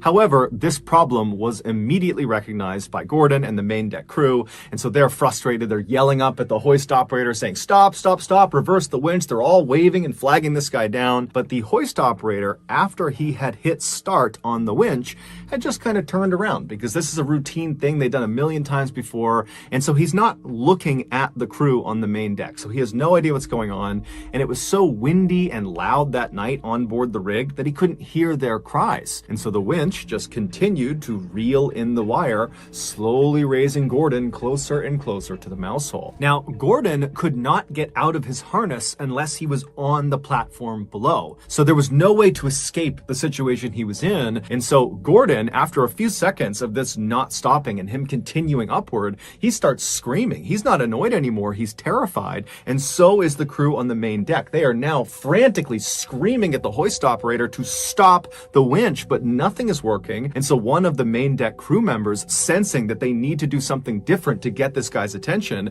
he runs away from where the mouse hole is to this nearby phone, and this phone is connected up to the hoist operator station, and he picks it up and it starts dialing. Up in the hoist operator station, he's still not paying attention when the phone rings. He grabs the phone, puts it to his ear, and immediately he's hit with screams to stop the winch. And so the hoist operator, totally confused, whips around and hits stop on the winch. But it was too late. Just a few moments earlier, Gordon had finally been pulled all the way up right to the entrance of the underside of this mouse hole. And as he reached this hole, he tried to position himself in a vertical position so that maybe he could slip his upper body into the hole and he could just kind of slide through the hole. He'd still be hurt by it, but it would limit the damage. However, because of his harness being on his waist right in front of him, he couldn't get himself into a vertical position. He could only lay back in a horizontal one. And so when he reached the underside of the main deck and he's looking right at this mouse hole, he just put his arms and his legs out and tried to push himself back as if he could fight the winch and keep himself from going into this hole. But there was nothing he could do, and so his pelvis first was pulled into the 10-inch hole. And as his body begins to literally break in half, he's screaming out in pain. And then by the time the hoist operator had hit stop, Gordon was already deceased, and only a section of his torso actually made it up through the hole. Gordon's company was found guilty of being blatantly delinquent on many safety protocols, and so they were fined 60,000 pounds, and then they... Next story. Terrifying true encounters from the deep Appalachian Mountains. In 2013, 24-year-old park ranger Elias Thorne was stationed in a remote sector of the Monongahela National Forest in West Virginia. His primary objective involved surveying trail erosion following a series of heavy storms that had compromised the structural integrity of the local ridgelines. Thorne was an experienced outdoorsman who possessed a deep understanding of the regional topography and the inherent risks associated with isolated mountain navigation. Reportedly, he had completed hundreds of similar solo patrols without incident during his 3-year tenure with the Forestry Department. However, county files from 2013 indicate that his final scheduled check-in never reached the regional dispatch center that evening. The initial search efforts commenced within 6 hours of the missed radio contact as local authorities followed the documented route left in the official logs. State records indicate that search parties found Thorne's abandoned utility vehicle parked at a designated trailhead with his personal gear still inside the cabin. Some investigators noted that the driver's side door remained wide open despite the approaching cold front and the significant drop in ambient temperature. Archived notes from the primary search coordinator describe a scene where there were no signs of a struggle or any forced entry. Dispatch logs from that night confirm that a heavy fog rolled through the valley, which significantly hindered the visibility for the ground teams. By the morning of the second day, a group of local volunteers claimed they discovered a series of unusual depressions in the soft mud. Investigators never confirmed if these markings were of human origin or simply the result of natural erosion occurring near the creek bed. State records show that the tracks led toward a steep limestone cavern system that was not marked on any of the modern geological maps. According to several archived notes from the period, the cave entrance appeared to have been recently disturbed by something of significant physical mass. The team found a single torn piece of a standard forestry uniform snagged on a sharp rock fragment deep within the dark passage. A secondary forensic team arrived on site to examine the evidence, but they found that the subterranean environment was too unstable for a full descent. Records conflict regarding the exact depth of the shaft and whether the sounds reported by the volunteers were echoes or something more tangible. Some locals claimed they heard a rhythmic metallic scraping emanating from the limestone depths during the quiet hours of the early morning search. County files from 2013 reflect that no animal known to the region would produce a sound matching the descriptions provided by those witnesses. The official investigation eventually stalled due to the lack of physical remains and the increasingly hazardous conditions inside the crumbling cavern system. As the weeks passed into 2014, search teams expanded their radius to include the higher elevation ridges located several miles from the vehicle. Records from the county sheriff department indicate that a second-person 29-year-old surveyor named Sarah Miller also went missing nearby. Miller was reportedly working on a private land assessment project when her equipment was found neatly stacked on a granite boulder. State records show that her GPS unit had been placed on top of the stack and was still powered on when found. Investigators never confirmed why she would abandon her high-value tools in the middle of a shift during broad daylight. Archive notes from the Miller case file describe a series of inconsistent witness accounts regarding her movements on the day she vanished. Some locals claimed they saw a figure matching her description walking toward the high peaks without any of her necessary safety gear. Dispatch logs from that afternoon do not record any distress signals or calls for assistance from her assigned mobile radio unit. State records indicate that the search for Miller was eventually merged with the ongoing investigation into the disappearance of Elias Thorne. Authorities noted that both individuals were last seen within a 5-mile radius of the same unmapped limestone cavern system. During the summer of 2014, a team of specialized cave divers attempted to explore the flooded lower chambers of the mountain range. County files from 2014 suggest that the divers discovered a series of narrow tunnels that showed evidence of human occupation. Archive notes describe the presence of several rusted tools and fragments of clothing that appeared to date back several decades. Investigators never confirmed if these items belonged to recent missing persons or to workers from an abandoned mining operation. Records conflict about whether the tunnel system connects to the surface at any point other than the main limestone entrance.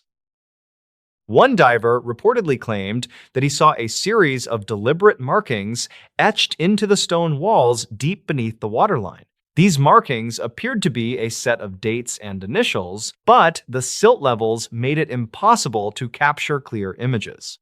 State records show that the diving operation was terminated early after 2 members of the team experienced unexplained equipment malfunctions. Dispatch logs indicate that both divers reported a sudden and total loss of their primary lighting systems simultaneously while in separate chambers. No technical reason for the double failure was ever identified by the equipment manufacturers during the subsequent forensic review. 14 months later, a pair of hikers in a neighboring county located a rusted handheld radio resting on a high rocky ledge. State records verify that the serial number on the device matched the unit issued to Thorne before his disappearance. The ledge was located over 12 miles away from the original search area and required a level of climbing skill Thorne did not possess. Investigators found that the battery had been removed and the internal components were completely corroded by long-term exposure. There was no explanation for how the device reached such a remote and inaccessible location without the use of specialized gear is less than hashone. Zero hash is greater than. Historical data from the county archives mentions a similar series of unexplained disappearances that occurred in the same region in 1976. State records from that era describe a group of 4 experienced backpackers who vanished while navigating the Monongahela forest ridgelines. According to archive notes, the only evidence found was a single tent that had been sliced open from the inside. Investigators never confirmed if the cuts were made by a tool or by the jagged rocks surrounding the campsite. Some locals claimed that the hikers had wandered into an area known for magnetic anomalies that interfere with compass readings. Dispatch logs from 1976 indicate that search teams were forced to retreat due to a sudden and uncharacteristic seismic event. State records show that the ground tremors caused significant shifts in the local cave systems, which altered the landscape permanently. Archive notes from the time suggest that several previously known entrances were swallowed by the shifting limestone plates during the event. Investigators never confirmed if the missing backpackers were trapped in the lower chambers when the geological shift occurred. The files were eventually closed due to a lack of physical evidence or credible leads regarding their final coordinates. In 2015, a local rancher reported finding an old leather satchel partially buried in a dry creek bed near the mountain base. State records indicate that the satchel contained a set of handwritten journals belonging to an unknown individual from 2012. Archive notes from the forensic examination describe the entries as a series of meticulous observations regarding the movement of local wildlife. One specific entry reportedly mentions a large bipedal figure that the author observed watching the camp from the tree line. Investigators never confirmed the identity of the journal author or why the satchel was abandoned in such a precarious spot. The journals also contained a hand-drawn map of the limestone cavern system that featured several exits not found on modern maps. State records show that one of these exits was located near the ledge where Thorne's radio was discovered later. Some investigators questioned if a hidden network of tunnels allowed for rapid movement across the difficult mountain terrain without being detected. Dispatch logs from 2015 indicate that a brief follow-up search was conducted based on the coordinates in the journal. However, the teams found that the specific area mentioned had been covered by a massive rockfall following the 2013 storms. County files from 2016 detail a report of strange light patterns observed by commercial pilots flying over the Monongahela region. State records indicate that the lights appeared as a series of blue pulses originating from the deep mountain valleys. Investigators never confirmed the source of the illumination, although some suggested it was atmospheric phenomena common to high altitudes. Archive notes from the federal aviation logs show that the pulses did not correspond to any known ground-based signals. These reports coincided with another brief spike in local missing person cases that occurred during the same calendar month. The case of Elias Thorne and Sarah Miller remains open in the state records, although no new leads have surfaced recently. Dispatch logs from the original search are still categorized as incomplete because of the numerous reports that were never officially verified. Some locals claimed that the mountain terrain itself changes during heavy fog, making it nearly impossible for even experienced rangers to navigate. Archived notes from the lead investigator suggest that Thorne might have simply succumbed to the elements after becoming disoriented. However, the lack of a body and the strange placement of Next story. paid an undisclosed amount to Gordon's family. On the afternoon of January 22, 2024, an elderly woman named Janet Lee sat in front of her computer in an office on the second floor of her home in Newcastle, England. She was going over some recent bank statements, but it was kind of hard. She was distracted because all she could hear was her boyfriend downstairs talking to someone. So Janet's boyfriend was a guy named Richard O'Connell, and he and Janet had been together for about 20 years. Now, despite not officially being married, they sort of functioned like a married couple. They lived together, they shared everything. In fact, Janet had even written Richard into her will. Janet thought her and Richard would be together forever. I mean, clearly, if you're writing him into your will. And she assumed that that feeling was reciprocated, that Richard also felt like they were together forever. But lately, their relationship had gotten pretty rocky, and in fact, both of them had begun openly talking about the possibility that they might need to break up. Now, nothing was set in stone, and by no means were they destined for a breakup, but it was suddenly, a possibility, and that was really hard for Janet to deal with. And so, as Janet sat upstairs trying to do these bank statements, but, getting completely sidetracked just by the sound of Richard's voice, part of the reason that was so distracting is, Richard was all she could think about. What would happen if they broke up? What would her life look like? And so before long, her mind was kind of wandering, and no longer was it the bank statements. It was, what does the future hold for me? It seems so uncertain. And so as Janet is having this moment upstairs, she suddenly hears Richard start yelling downstairs. And at first, it kind of sounded like maybe he was yelling at the person he had been talking to. But the more Janet listened, she could tell it really wasn't that he was yelling as much as he was screaming, like he was screaming out in pain or something. And so Janet got out of her chair and ran downstairs to see what was going on. And when she did, she looked towards the front door and she saw there was this man who she didn't recognize, but he looked weirdly familiar to her. He was wearing a white lab coat, his back was to her, and he was walking out the front door.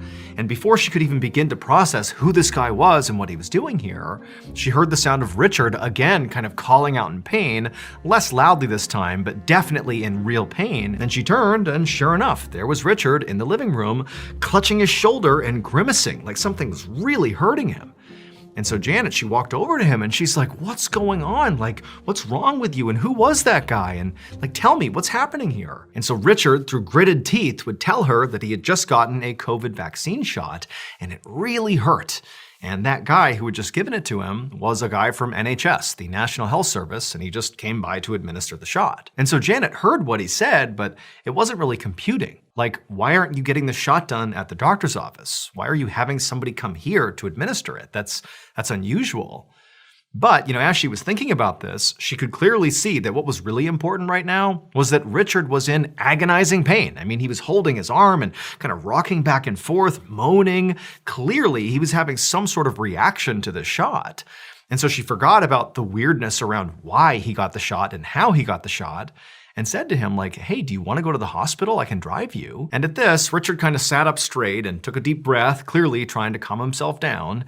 And even though obviously his shoulders still hurt from the shot, he said to Janet that, the guy from the NHS told me this was normal. There's pain associated with this particular shot, and it would just go away on its own. And so I'm just gonna wait and let this thing fade. At this point, Janet was still worried about Richard, but, he seemed pretty confident that this was not a big deal. And so she decided she would simply follow his lead. And she said, okay, if that's what you want to do. And then she turned and she went upstairs and continued trying to do her bank statements. But 2 days later, Janet did end up driving Richard to the hospital. Because over those 48 hours since Richard got that COVID shot, the spot on his arm, the injection site, had turned red and began to blister and bleed. And then eventually it turned black. And so at that point, they went to the ER. Hospital doctors would diagnose Richard with something called necrotizing fasciitis, which is a bacterial infection more commonly known as flesh-eating disease. Basically, the skin and muscle of Richard's arm was dying and rotting, but from the inside out. The doctors told Richard he would have to have emergency surgery to remove the rotting flesh to stop the spread of this infection. But before they could even do that, they needed to figure out how this infection had even begun. And so at this point, Richard began telling the doctors all about how, 2 days earlier he'd gotten his COVID shot, and pretty much right away it had been so painful, and then it blistered and bled and turned black. And then also, over the course of this discussion that Janet is listening to as well, Richard began describing the NHS guy who had actually come to his house. Now remember, Janet had only seen this guy for a brief second when she had run downstairs. She had seen him walking out the front door, she just saw the white lab coat, but something about him seemed weirdly familiar, but she kind of put that thought out of her mind. But now, as she's listening to Richard describe this NHS guy with a little more detail this time, suddenly something clicked. She realized she knew why this guy seemed so familiar. And this realization filled her with horror. It would turn out that NHS nurse was not really an NHS nurse. Instead, they were a man that both Janet and Richard knew very well. However, they were extremely well disguised, and so Janet and Richard did not recognize them. This man's name was Thomas Kwan. And Thomas, after coming inside their home, did not inject Richard with COVID-19 vaccine. Instead, he injected Richard with a deadly pesticide called iodomethane. That pesticide immediately caused that excruciating pain that Richard was feeling that caused him to scream out, and ultimately killed and began to rot away the flesh in his arm. It would turn out Thomas Kwan was Janet's son, and he was furious at her for putting Richard in her will and allowing Richard to get her house when she died. And so he decided he would basically inject poison into Richard, killing Richard to secure the house for himself. But Richard would survive the ordeal. He would have to undergo several pretty intense surgeries, but he ended up being okay. As for Thomas, he was arrested and convicted of attempted murder and sentenced to Next story. Up until Kurt was cooked alive.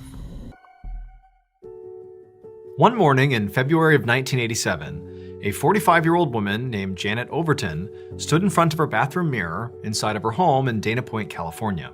Janet was a member of the board for the school district that her 17-year-old son attended, and she had a big meeting that day. But as she looked at herself in the mirror, she looked terrible. She was pale and exhausted, and she had these big dark circles under her eyes. Now, Janet knew why she looked this way.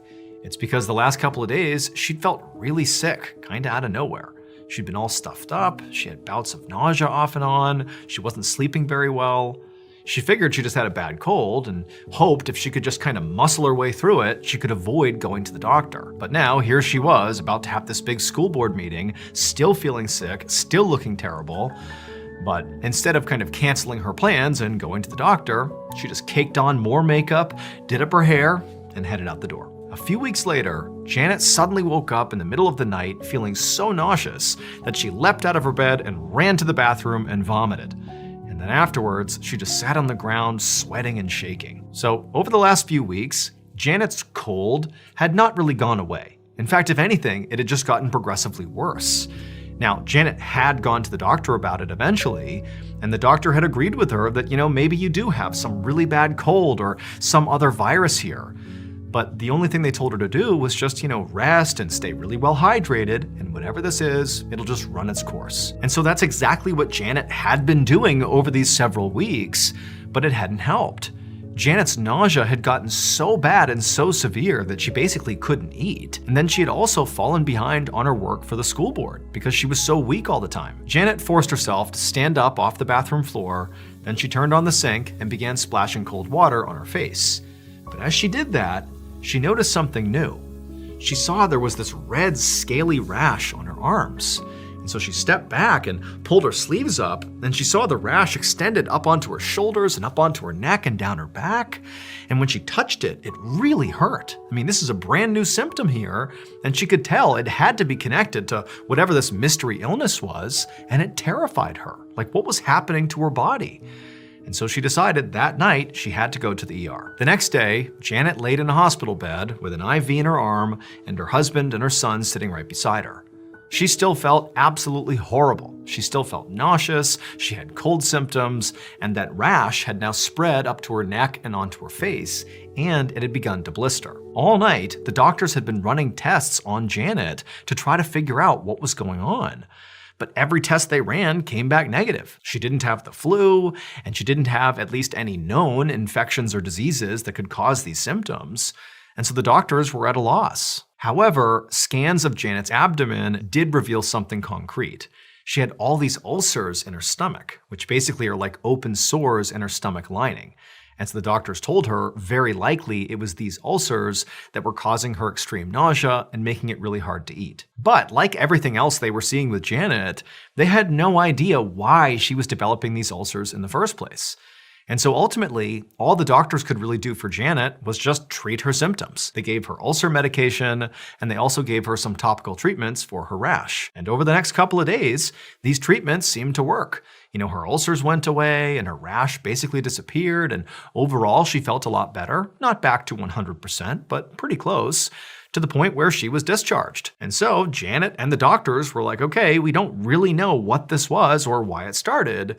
We just hope it never comes back. Several months later, on January 24th, 1988, Janet was at home getting ready for a whale watching trip with her 17-year-old son, and she felt horrible. Ever since leaving the hospital, she had periodically just kept getting sick over and over and over again.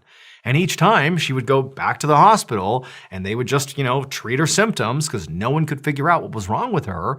And then eventually she'd get better and go back home and the cycle would repeat. And so on this particular day, even though Janet felt sick as a dog, she just told herself she was going to push through this and try to have a good day with her son on this whale watching trip. So she put on a ton of makeup, she put her hair up, slammed some coffee, and then went downstairs to meet her son. Then the two of them headed outside, walked over to the car, and right as Janet was about to grab the car door handle and get inside, she stood there for a second and then just collapsed. Janet's husband and son immediately rushed Janet to the hospital, but by the time they got there, it was already too late. Janet was dead. Her doctors were obviously baffled because they had been baffled for months now. Nobody knew what was happening to her. And so ultimately they brought in a coroner to do an autopsy to try to figure out once and for all what was going on with Janet. And as soon as the coroner cut open Janet's stomach to examine the contents, he was hit with this smell that was very distinct that instantly told him exactly what had killed Janet. And as soon as he smelled it, he stopped what he was doing and contacted the police. And the police immediately sent detectives to Janet's house, and they began gathering up all these items inside the house to be tested. And the results of these tests confirmed the coroner's theory. As Janet got sicker and sicker, she had this mentality of like, I'm gonna push through this thing and not go to the doctor. I'm just gonna pretend this isn't even happening. And so when she was caking on all that makeup every day and chugging all this coffee, to combat the tiredness, that was all just an effort to, pretend this wasn't really happening. But what she didn't realize is that the makeup and the coffee were actually killing her. It would turn out there was a deadly chemical in her makeup called selenium that was slowly killing her. And then in her coffee was cyanide. And cyanide has a very distinctive smell. It smells like almonds. And that's what the coroner smelled when he opened up her stomach. But these deadly chemicals did not appear in her makeup and coffee naturally. They were put there by Janet's husband. He believed Janet was having an affair, and so he set out to murder her. He first began placing the selenium in her makeup, and it was slowly killing Janet, but it was not happening fast enough. And so finally, on the day of the whale watching trip, her husband put the cyanide in her coffee, and it killed her pretty much right away. Richard Overton was convicted of first-degree murder, and he was sentenced. Next story. All right, let's get into today's stories.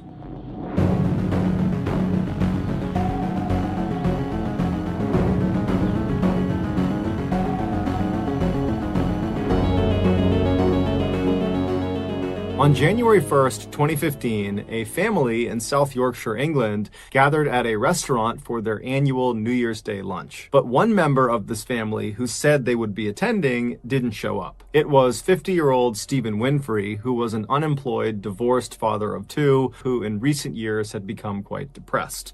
When they reached out to him on his phone and he didn't pick up, the family pretty quickly started to worry that something could have happened to him, that, perhaps he did something to harm himself given his mental state. But his sister, Nadine, who was at this lunch, she reassured the rest of the family that she had spoken to Stephen the night before and he was in great spirits and had told her that his plan was to go rabbit hunting the next day on New Year's Day before heading over to the restaurant for lunch. And because Nadine knew that her brother recently had really taken a liking to rabbit hunting, it was one of the very few things that actually made him happy, she told the family, look, I bet you anything he just lost track of time and he will get here late, or maybe we won't see him at all, but at least he's out doing something that makes him happy.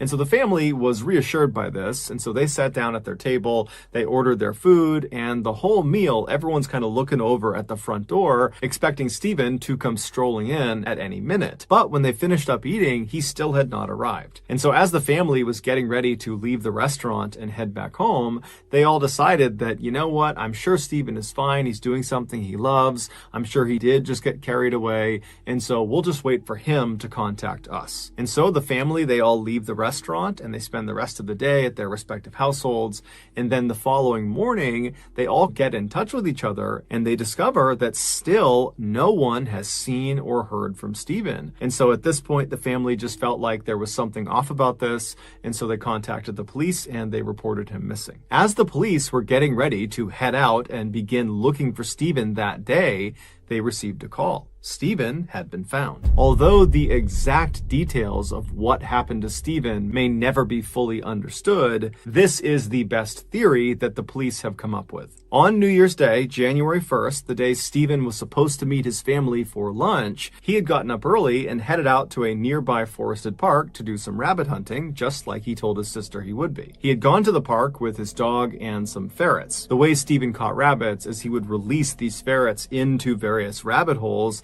and then he would stand back with his rifle and he would wait for the ferret to run the rabbits out of their holes, out into the open, and then he would raise his rifle and shoot at the rabbits, and then his dog would run over and grab the rabbit and bring it back to him. And so all morning long, he was doing this with relative success, and then something happened to where Stephen decided he needed to actually look inside of one of these rabbit holes. Perhaps one of his ferrets got stuck, or one of the rabbits got stuck, but either way, he wanted to look into the opening of one of these rabbit holes, and so he walked over to it, and apparently he couldn't quite see whatever it was he wanted to see, and so he got down on his hands and knees and stuck his head into this rabbit hole opening. Now, these openings to these rabbit holes are pretty narrow, and so once he forced his head inside, it got stuck. He could not pull it out again. And so all around the outside of this hole where his head was stuck, there were these deep divots that his hands had obviously dug once he realized he was stuck, because he was trying to dig the entrance a little bit wider to get his head out. But as he was working really, really hard and laboring to kind of dig this hole out, he was burning up the very limited amount of oxygen that was inside of this hole. And so very quickly, as he was trying to save himself, he would have started to struggle breathing because there just wasn't enough air in this hole. And so when it became clear he was starting to suffocate, he abandoned the approach of trying to dig himself out and began trying to contort his body outside of the hole at really extreme angles to try to pop his head out, even if it meant breaking his neck in the process. But no matter how hard he tried, he just could not get his head out. The following day, January 2nd at 4 p.m., this is after Stephen has been reported missing, a person walking through that forested park, they found Stephen. They saw his body poking out of that hole at a really extreme angle, and so they called the police. The police showed up to the park, and they confirmed that Stephen was dead. He had suffocated. His death was not ruled a suicide. It was determined to be an accident. As for Stephen's dog and his ferrets, they were found near his body. Next story.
For any diver who can stomach the risks, Bushman's Hole is a world-class diving spot. It's located on a privately owned game farm in South Africa. In the middle of the farm's 11,000 acres sits this massive crater in the ground that from rim to rim is hundreds of feet wide. If you hike down the crater to the middle, there's this little tiny basin of water that almost looks like an oversized puddle.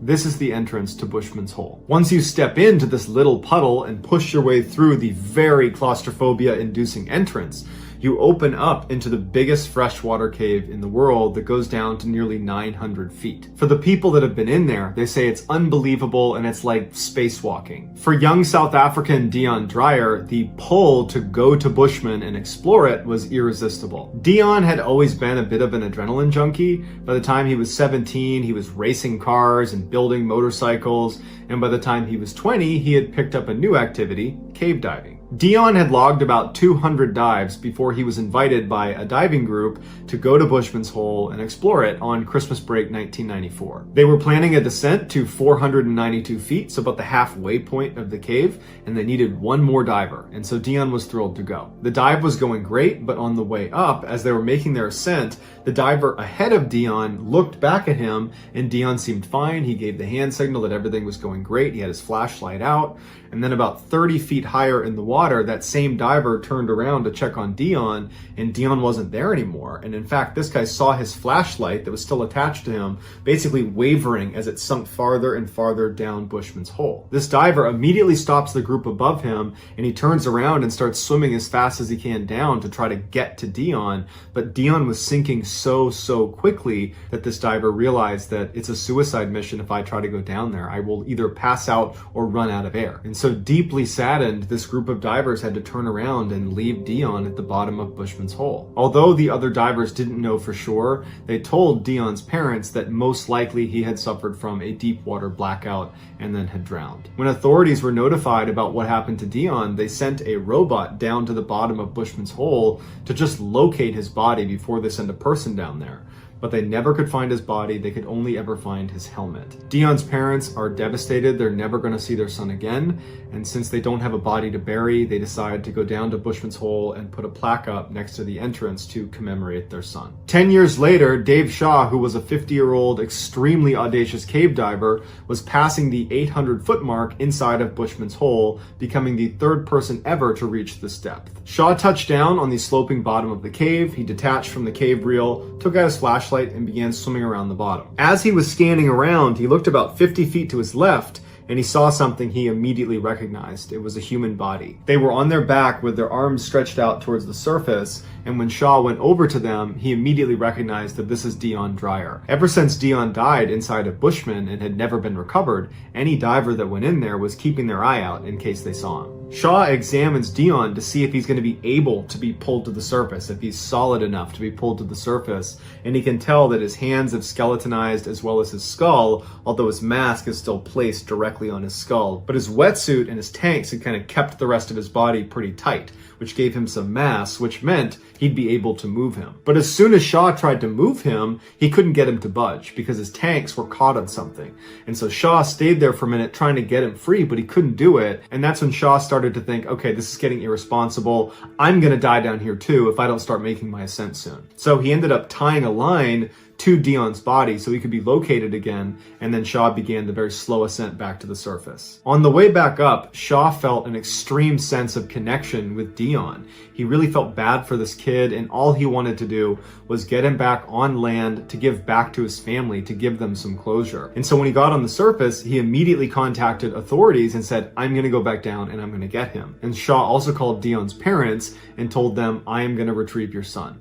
And his parents were apparently overjoyed. They couldn't believe they were going to get to see their son again. After lots and lots of planning, Shaw's recovery of Dion was scheduled for January 8th, 2005. The dive was going to take 12 hours, and it wasn't just going to be Dave doing the retrieval. It was going to be like a relay race. Dave would be the first one down, and a couple minutes after he entered the water, another diver would go in who would stop about 100 feet above Dave, and then a third diver would go in and stop 100 feet above the second diver, and so on and so forth. Dave would put the body body bag over Dion and then carry his body up to the first guy, who would turn around, bring the body up to the next guy and the next guy to the next guy until Dion was out of the water. At 6:13 in the morning, Shaw entered the water with a camera on his helmet to film the operation. Shortly after he submerged, Dion's parents walked down to the edge of the water to watch. They showed up intentionally late so as not to put added pressure on Shaw. Shaw dropped very quickly to the bottom of Bushman's hole. He actually arrived about a minute and a half faster than he expected to. As soon as he got down, he shined his light and he found Dion's body. He went over to him, he got the body bag out, and he got to work. 13 minutes after Shaw had submerged, the diver who was slotted above him, that would be the first to receive Dion's body, began looking for signs that Shaw was done and was moving up towards him. But when he looked down, he saw Shaw's flashlight wasn't moving. This diver continued to watch the flashlight very intently to make sure his eyes weren't playing tricks on him. And after a couple of minutes and still no movement, this diver begins going deeper and deeper to try to get a better look at Shaw to see what's going on. And when he got a little bit closer, it became very clear that Shaw was not moving. This diver immediately goes into rescue mode and starts going straight down to get to Shaw to try to help him if he still can. And as he's moving down, he hears this fizzling sound and he looks at his wrist and he can tell that one of his gauges has broken. And this gauge was vital to the dive and it meant he would not be able to get down there. And so with a heavy heart, he had to turn around and go back up. And because of the depth at which they were diving, he could not just go right to the surface and tell everybody what had happened. He needed to stop at various decompression stops along the way. But he had a slate, and on it he wrote in his grease pen, "Dave's not coming back." And he swam the slate up to the next diver who would have received Dion's body, but instead receives the slate. He takes the slate up to the next diver, to the next diver, to the next diver, all the way up to the surface. Don's okay. Dave's not coming back. As soon as this message was read out loud to the group standing around Bushman's hole, which included Dion's parents, there was 30 seconds of stunned silence. No one could believe this was happening. And then after the silence, Dion's parents are beside themselves. Not only are they not going to see their son probably ever again, but they feel like they are somehow responsible for Shaw's death. Eventually, by the end of the night, all of the other divers that were in the water that day successfully exited the cave and were just fine. As for Shaw, much like Dion, there really wasn't a good way to get him out, and so everyone came to terms with the reality that he was going to be down there with Dion probably forever. The news was so devastating that the team decided to leave all their equipment in place. Eventually, they did need to go down and collect their gear, so everybody goes down to the edge of Bushman's hole, and before they begin retrieving all of the lines, they sang Amazing Grace in memoriam for the lost diver. Afterwards, they started pulling up the lines, and as they're doing that, they notice all these bubbles coming up from the bottom of the cave. And they looked a little bit closer, and it was Shaw's body and Dion's body. Basically, Shaw had been attached to this line, and he had managed to free Dion before he had passed. And so when they pulled the line, both of them were freed and they floated to the surface. And so even though Shaw would die doing it, he was able to get Dion out of Bushman's cave for his family. After the two bodies were taken out, they noticed that the camera on Dave's head was still intact and it had filmed everything all the way through his final moments. And so they took the tape out and they watched it forward and backwards, slow-mo, frame by frame, and they analyzed it to the point where they understood what happened. When Shaw gets down to Dion's body that had previously been stuck, and that was the reason Shaw had not been able to free him the first time, somehow he's become unfree and he's now free floating. And Shaw is having a really hard time trying to control this free floating body, and his body is literally breaking apart in front of him. As Shaw is trying to wrangle his body, you can hear him start grunting, his breathing is getting elevated, and he's totally losing control of the situation, and the bottom of this cave is slanted, and it's all silty and muddy, and so in the camera you see all this mud and silt getting kicked around, and the visibility is very poor, and after it clears, you see Shaw has gotten completely tangled in some line that's also tangled on Dion. So basically, Dion has become his anchor. At this point, Shaw shifts his focus to try to get the lines off of himself, and you can hear his breathing now is becoming much more desperate. It almost sounds like he's gulping for air, and probably at this point, although we don't know for sure, he's suffering from narcosis, which is a condition that divers will run into where it's like you've drank a whole bunch of alcohol on an empty stomach. It's like you're totally drunk and you're confused, and it's clear that he's becoming a little bit disoriented. And instead of going away from Dion's body to try to go back up and save yourself, instead he turns and starts fumbling with Dion's midsection section, and then he gets out a pair of scissors, but he doesn't use them, he just holds them. Finally, he turns away from Dion because it's clear you're not going to be able to get him out at this point, and with the scissors in hand that he never used, because again, he's probably suffering from narcosis and he's confused, he starts beginning to make his way over to the area where you can go back up, but he starts slowing down, his breathing becomes tragically desperate, and then it becomes silent, and then there's no more movement, and Dave Shaw is dead. 10 days after the bodies were recovered from Bushman's Hole, Dion's parents, although they are absolutely devastated about what happened to Shaw, and they feel very guilty, but at the same time, they're so excited because they get to go to the morgue and see their son again for the first time in 10 years. They don't care what state his body's in. Just the fact that he's actually here, that their actual son is going to be in front of them was just overwhelming for them. And when they went in, they were really fixated on the fact that he had underwear on that they both recognized. Apparently they had bought him a set of jockey underwear and he was wearing jockey underwear. As strange as it is, it was like they got to bond with their... Next story. I never thought I'd tell. People who knew the main subject of this story said he never wanted it shared, yet the title came from his final written note in a sealed incident report. The story centered on a 40-year-old technician named Latham Royce, who worked for a regional utility company that serviced rural counties with long miles of aging power lines. He preferred quiet schedules and predictable routes, and he kept to himself outside of work. That day, he planned a routine inspection run toward a hillside substation that often suffered weather damage. He left his small office building shortly after sunrise and loaded his truck with standard tools and a handheld meter. He told dispatch he would check the substation, inspect a few nearby relay posts, and return before mid-afternoon. The weather looked clear and the roads felt familiar. Latham enjoyed the quiet drive because early routes rarely involved complicated repairs. He parked near the substation gate and listened to the hum from the transformers as he prepared his gear. The incident began when he walked toward the main relay cabinet and noticed the lock hanging open. The padlock sat on the ground as if placed carefully rather than dropped. He knelt to check for damage and saw faint scrape marks on the metal that suggested someone tried forcing the latch recently. He photographed the cabinet for documentation and radioed dispatch to report tampering. When no reply came, he assumed the signal dipped behind the hill and continued inspecting the site. He opened the cabinet and saw a thick strand of wire removed from its proper mount and laid across the bottom in a strange curved pattern. The wire showed no arc marks or heat damage, which ruled out common electrical faults. He traced the pattern with his eyes and realized it resembled a shaped track rather than loose wire placement. He took another photo and noted the direction of the curve in his log. The surrounding gravel showed footprints that did not match his boot style. The complication deepened when he followed the footprints toward a ridge behind the substation. The prints ended near a small patch of ash on the ground. The ash pile looked too neat and dense for normal debris. He used a small metal probe to lift a fragment and realized it came from burned paper. A partially intact corner displayed faint grid lines consistent with utility schematics. He searched the area and found a second fragment with the letters RO faintly visible. Latham felt uneasy because missing schematics indicated a serious breach. He stepped farther into the brush and found a small metal tag half buried under leaves. The number on the tag matched an older transformer once listed in a unit that had been replaced years earlier. He placed the tag in a sample bag and photographed the location.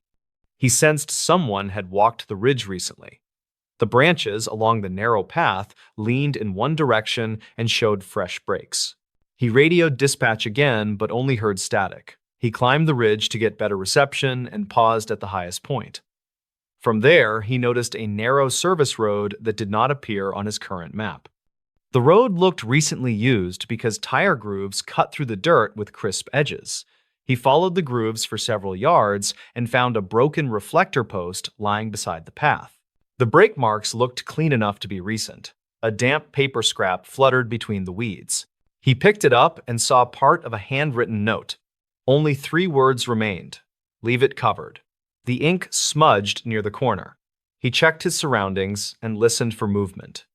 A metallic clink echoed from further down the hidden road. He walked cautiously and saw a relay junction box standing open with the cover resting neatly against a stump. Inside the box, he found a laminated tag that did not match any current company design. The investigation grew more complicated when he returned to the substation to run a full diagnostic check. His handheld meter showed healthy readings at every point except one large grounding conductor that displayed inconsistent spikes.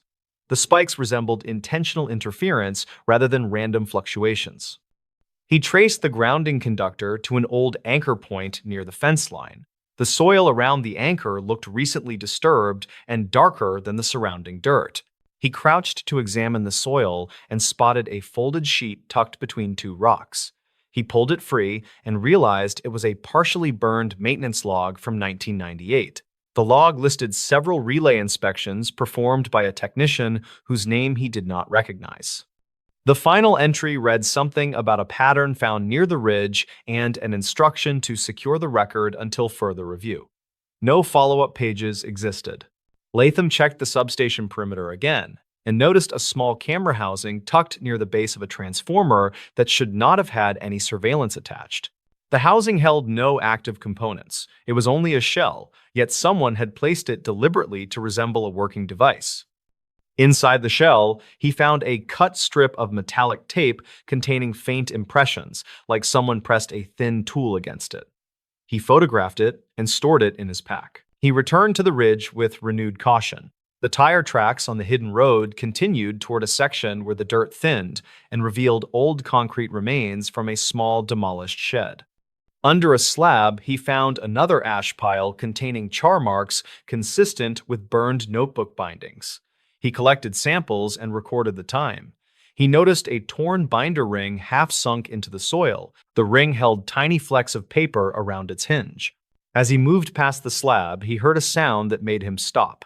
Someone called his name from the direction of the service road. He froze. He had not told anyone his location except dispatch, and dispatch never responded to his earlier calls. He waited for movement and called out who was there, but the voice did not answer. Instead, another metallic clink echoed across the clearing. The sound came from behind him this time. He turned quickly and saw no one. He stepped toward the road and heard his name again. Same tone and same distance. He felt his throat tighten because the voice matched his supervisor's voice almost perfectly.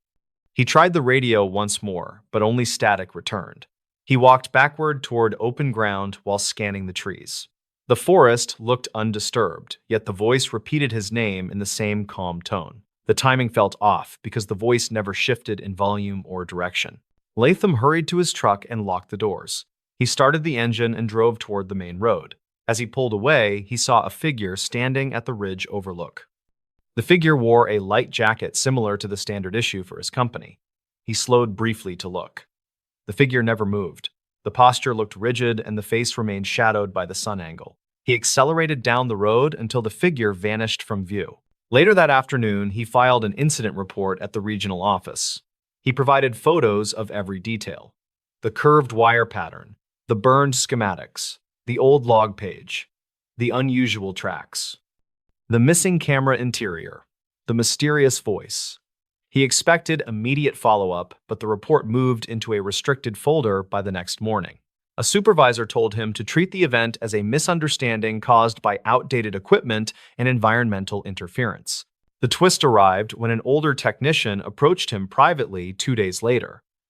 The man said he remembered a similar incident in 1998 involving unexplained interference and missing documents. He recalled a technician named Rourke who left the company suddenly after reporting a pattern near the ridge. The man said Rourke claimed someone else had spoken his name during the inspection, even though no one else was present.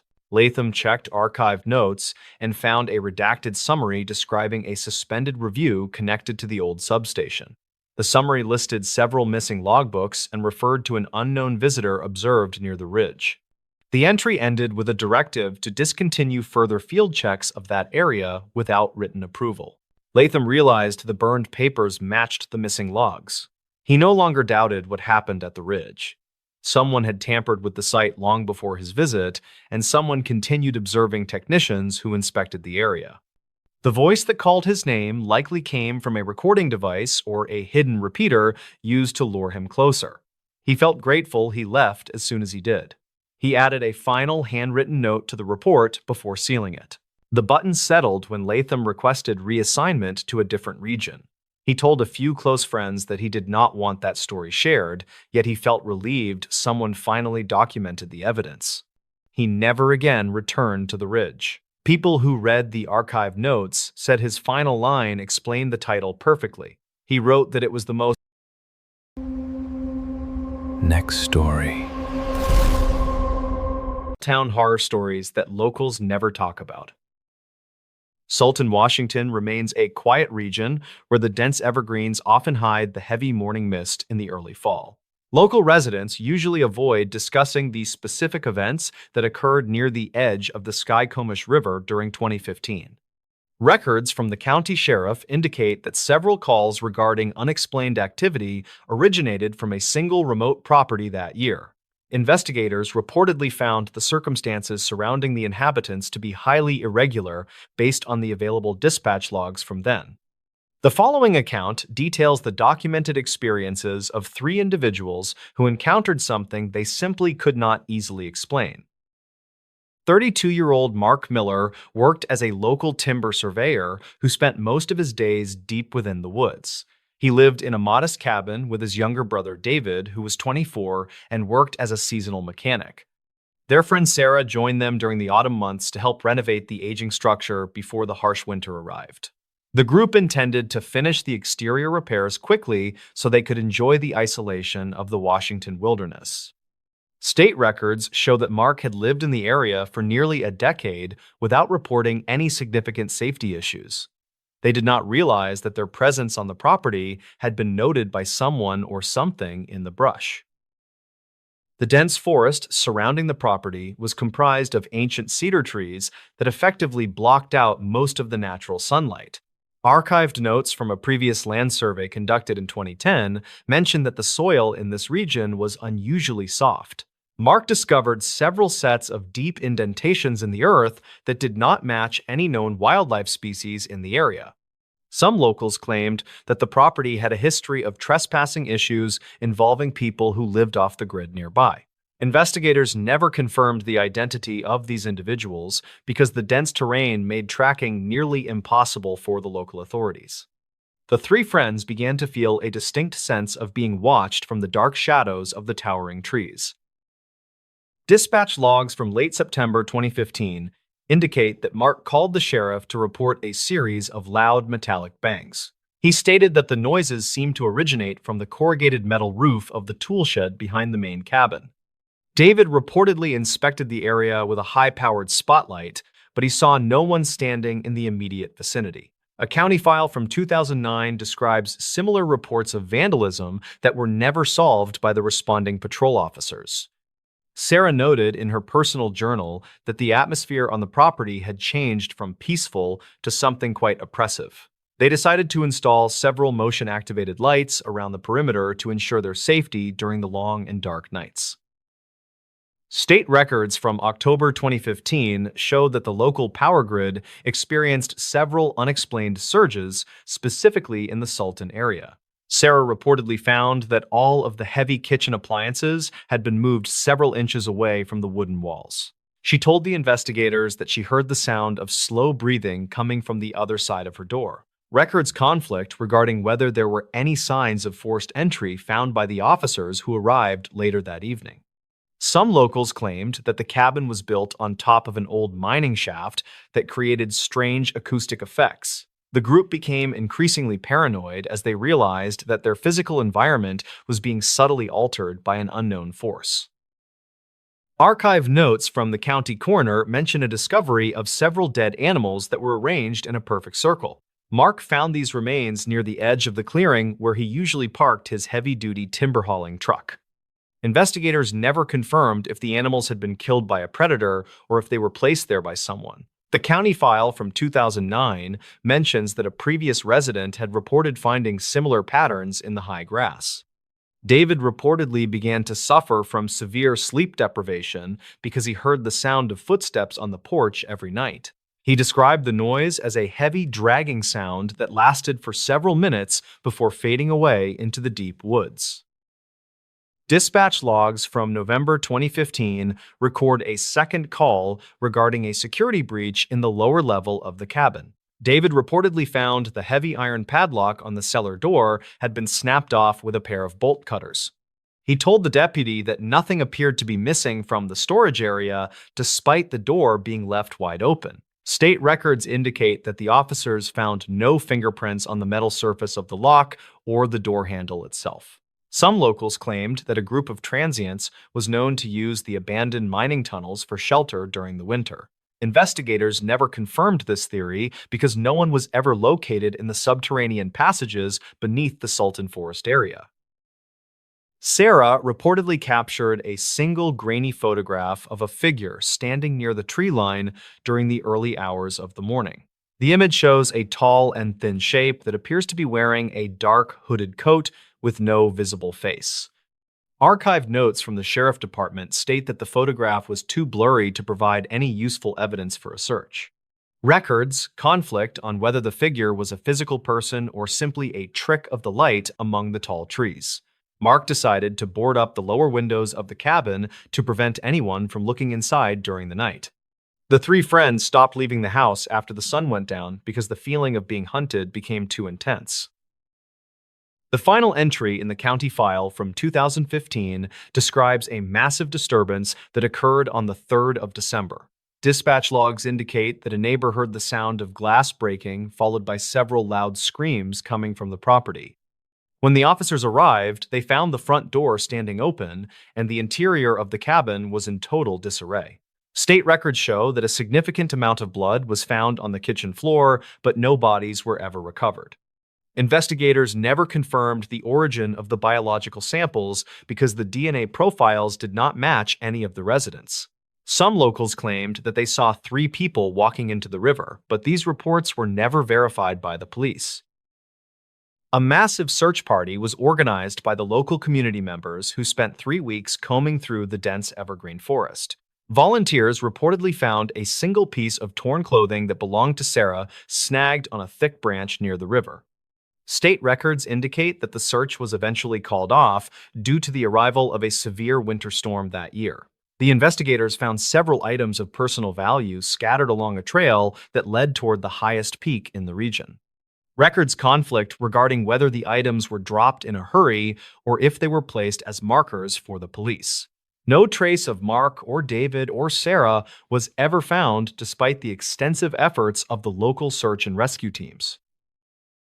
The case remains unsolved in the archive notes of the Washington State Police as a mysterious disappearance with no clear motive. The property in Sultan was eventually sold to a private developer who demolished the cabin and cleared the surrounding forest area. County records from 2021 show that no further incidents have been reported on that specific piece of land since. People who live in the region still avoid the area near the Skycomish River when the heavy morning mist rolls in. They reportedly believe that some secrets are better left buried in the soft soil of the deep and dark Washington woods. The true fate of the 3 residents remains one of the greatest mysteries in Next story. Promotion. Okay, back to the stories.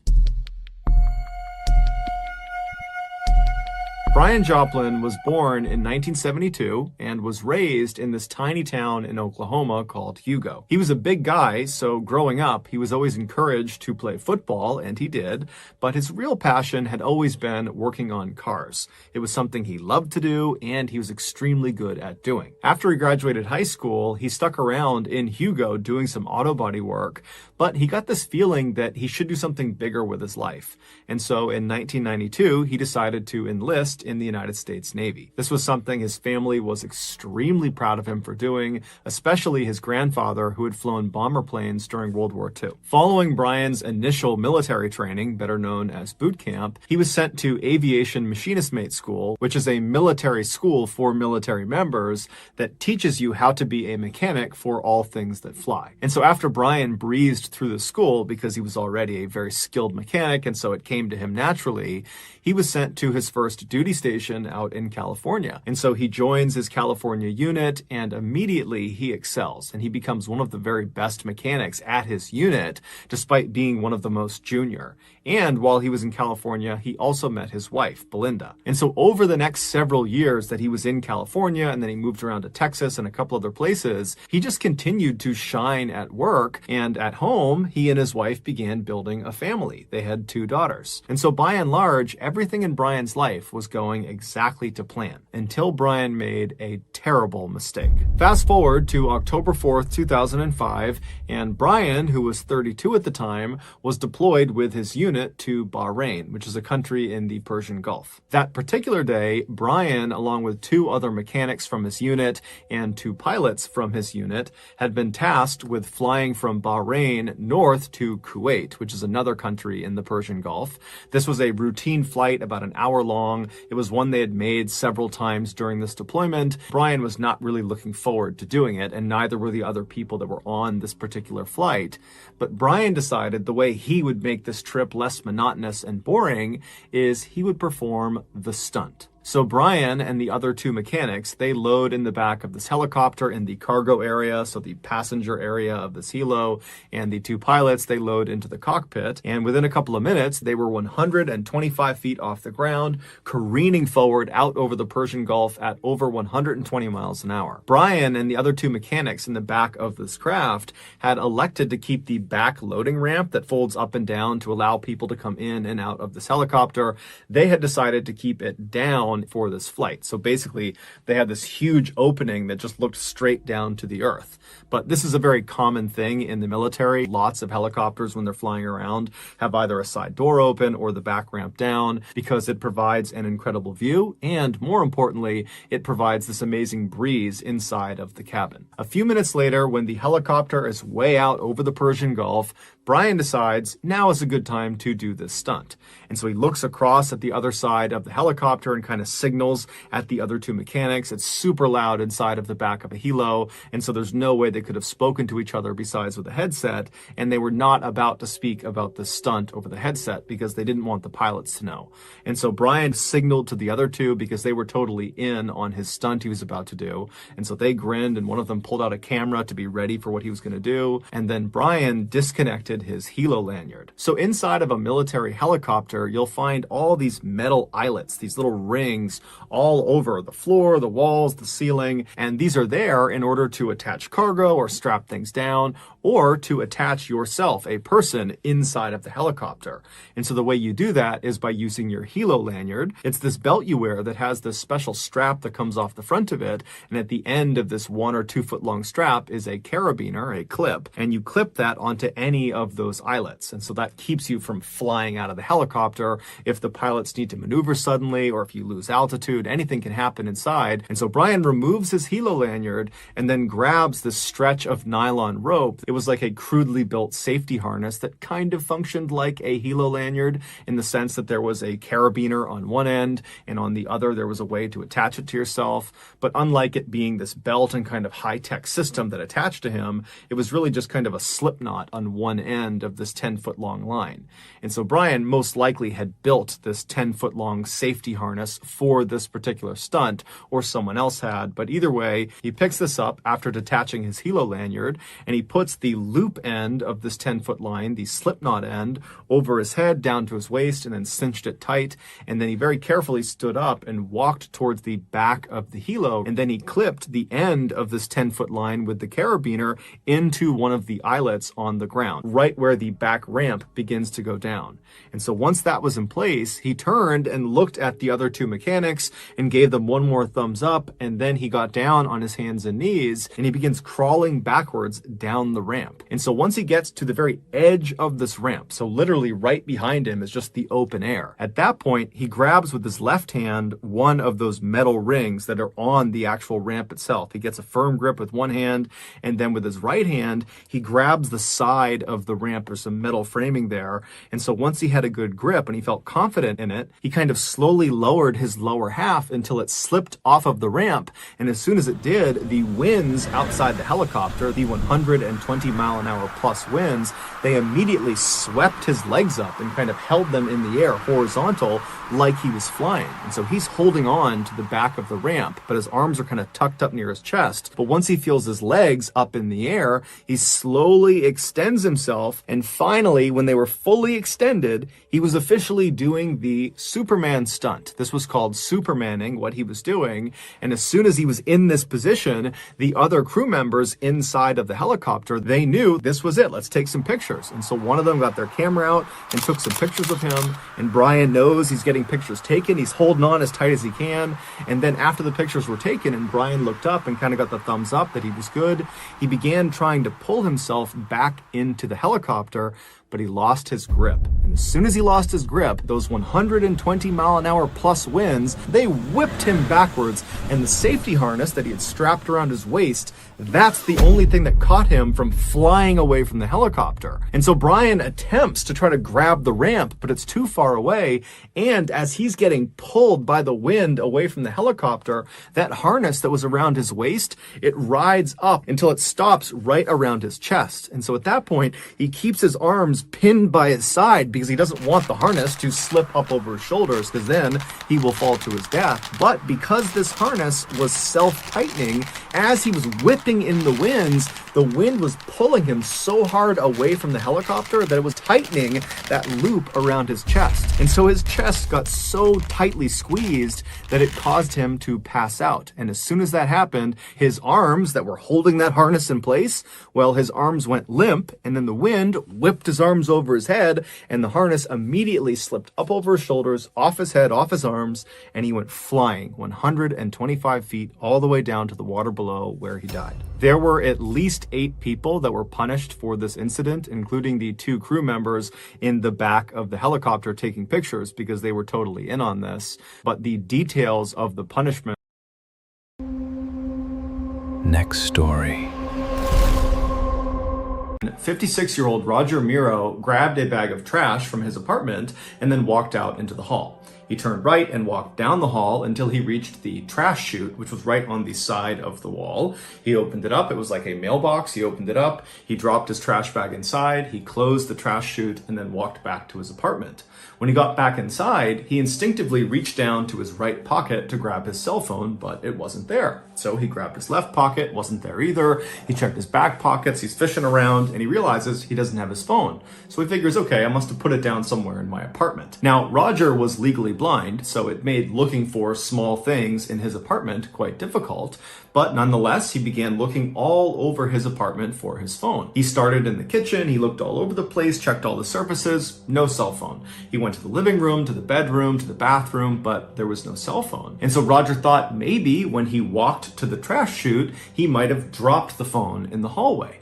And so he left his apartment, he turned right, and he walked along, retracing his footsteps all the way to the trash chute. But all along the way, there was no phone on the ground. And so as he's standing in front of the opening to this trash chute, he thinks to himself, you know, maybe I accidentally put my phone in the trash bag that I have now just dropped down this trash chute. And so as Roger is standing there wondering what he's supposed to do, one of his neighbors walked out into the hall and looked down and saw Roger standing there kind of inquisitively looking at this opening to the trash chute. And they asked Roger, you know, what's going on? And Roger explained the whole phone situation. And the neighbor said, well, you know, hey, why don't you go down to the first floor and ask the manager if you can get the key to the trash room on the first floor where all the trash goes. And so Roger said, thank you very much. He turned and made his way to the elevator, and the neighbor went back inside of his apartment.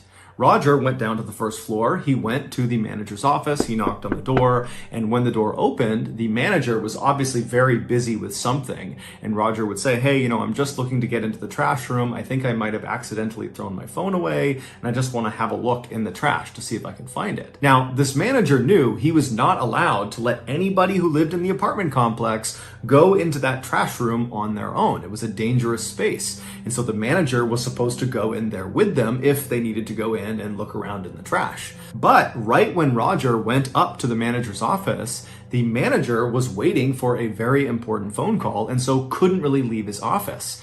But the manager kind of empathized with Roger and felt bad for him and said, okay, you know what? I'll just give you the key. You can go in there on your own and go looking for your cell phone. I hope you find it. And when you're done, just bring the key back here.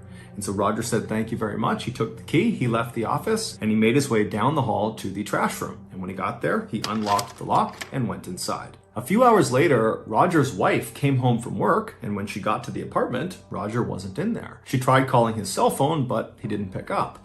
And so she walked around the apartment hoping there would be some indication of where he might have gone, like a letter or something, but there was nothing.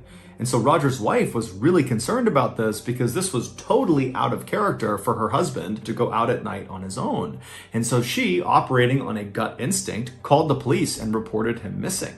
And so a few minutes later, 2 police officers show up at this apartment building. They go up to Roger's apartment, they speak to Roger's wife, and then they go into the hall and they knock on some doors of other neighbors in the area. And after speaking with them, one of the neighbors who had seen Roger earlier said, hey, he lost his phone, and the last I spoke to him, he was going to go down to the trash room to try to see if he could find his phone down there. And so the officers go down to the first floor, they go to the trash room, and they try the door, and it's unlocked. And when they open up the door and they look inside, right in the middle of this totally nondescript windowless room that basically looked like a basement, was this huge green dumpster. And above the green dumpster, high up on the ceiling, was this round opening. And that was the bottom of the trash chute. So when people like Roger and the other people who lived in this apartment building dropped their trash down their respective trash chute on each floor, the trash would come tumbling down and literally fall out of the ceiling into the dumpster. Now, this dumpster was unique. It was not like other dumpsters where the top was just wide open and anyone could lob a bag of trash in. No, this dumpster, only the left side of the dumpster had an opening for trash. The rest of the dumpster was completely welded shut. There was no way into it. And so on the left side, where this dumpster opened up to allow trash to come in, it was positioned right underneath that opening in the ceiling where the trash came tumbling down. And it wasn't just an opening. It was like this near vertical tunnel that was welded on to the top of this dumpster. And it went straight up and it had this big open mouth at the top, almost like a funnel. And it was there to catch the trash as it fell down, and it would go down this tunnel down into the dumpster. And so the gap between the ceiling and the top of this near vertical tunnel, this chute, was maybe 3 or 4 feet. And so when these officers looked into this room and they saw this dumpster and the chute and this hole in the ceiling, they also saw a ladder had been propped up on the left side of the dumpster right up against that near vertical tunnel, as if someone was trying to look down into the dumpster itself. And so one of the officers walked over, they climbed up the ladder, and when they looked down into this tunnel, down into the dumpster, they found Roger. After a lengthy investigation, this is what is believed to have happened to him. After Roger got that key from the manager, he went to the trash room, he opened it up, and then he went inside and found this huge dumpster. And he would have quickly realized the only way to look into the dumpster, and so to go looking for his phone, was to look down into this tunnel. There was a ladder nearby, so he grabbed it and he propped it up against the side of the dumpster, and he climbed up on top and he looked down into the tunnel, down into the dumpster, and as he was looking, either some trash from the ceiling fell down and struck him, causing him to lose his balance, or he just slipped somehow. But either way, he lost his balance and he tumbled into the tunnel, down into the dumpster. And what Roger didn't know is as soon as that happened, he was doomed. Because this was not some ordinary dumpster. This was a trash compactor. And as soon as Roger fell down that tunnel, his body triggered an electronic sensor that activated the trash compactor. And so the way this worked is there was this big metal ram inside the dumpster. There's a ram on one side, and once it gets activated, it will press. There's a hydraulic press that pushes it all the way to the other side. So any of the trash in this dumpster will get compressed against the other side of the dumpster. And then at that point, the ram comes all the way back. And so every time trash would come down that chute, it would trigger that sensor, the trash compactor would start, it would flatten the trash, and so on and so forth. And so Roger has fallen down into the dumpster, he's triggered this compactor, but he's legally blind, he's probably dazed from the fall, and so by the time he realizes what's going on and he's kind of looking around, there is a hydraulic press bearing down on him. And so he probably tried to jump up the tunnel to try to escape the dumpster, but there was no ladder inside this tunnel and it was nearly vertical, so there was no way to climb up and out of it. And inside of the dumpster itself, there was no emergency shutoff switch and there was no emergency exit. And so at some point, it's assumed that Roger realized he was not going to be able to climb up the tunnel. And so he only had one direction he could go, which was to retreat to the far side of the dumpster, as far away from the press as he possibly could be. But once he got over there, there was nowhere for him to go. And so he was forced to just wait as this hydraulic press slowly moved across until it finally reached him and crushed him. Now, we don't know if that very first hydraulic press actually killed Roger. All we know is Roger was trapped inside of this dumpster for several hours, and over that period of time, more and more trash was dropped down the chute, activating the press over and over and over again. And so by the time the police actually looked down into the dumpster, they saw a part of Roger's body, and immediately they could tell there was nothing they could do. Roger was definitely deceased. Roger's wife would sue the manager of the apartment building as well as the company that owned the apartment building for their negligence, but the outcomes of that case. Next story. 16. A professor was sitting outside in his backyard during a torrential thunderstorm. The sky was black, rain and hail were falling everywhere, and all around him, all he could hear were countless sirens. The city was in the middle of a full-scale disaster. But this professor was not actually shocked, because the day before, he had predicted this, and he had tried to warn people, but his warning had not worked. And now, people were dying in the exact way he knew they would. But before we get into that story, if you're a fan of the strange, dark, and mysterious delivered in story format, then you've come to the right place, because that's all we do, and we upload once a week. So if that's of interest to you, please buy the like button, a gift certificate to a massage parlor, but before they go in, make sure to replace all the massage oils with honey and fire ants. Also, please subscribe to our channel and turn on all notifications so you don't miss any of our weekly uploads. Okay, let's get into today's story.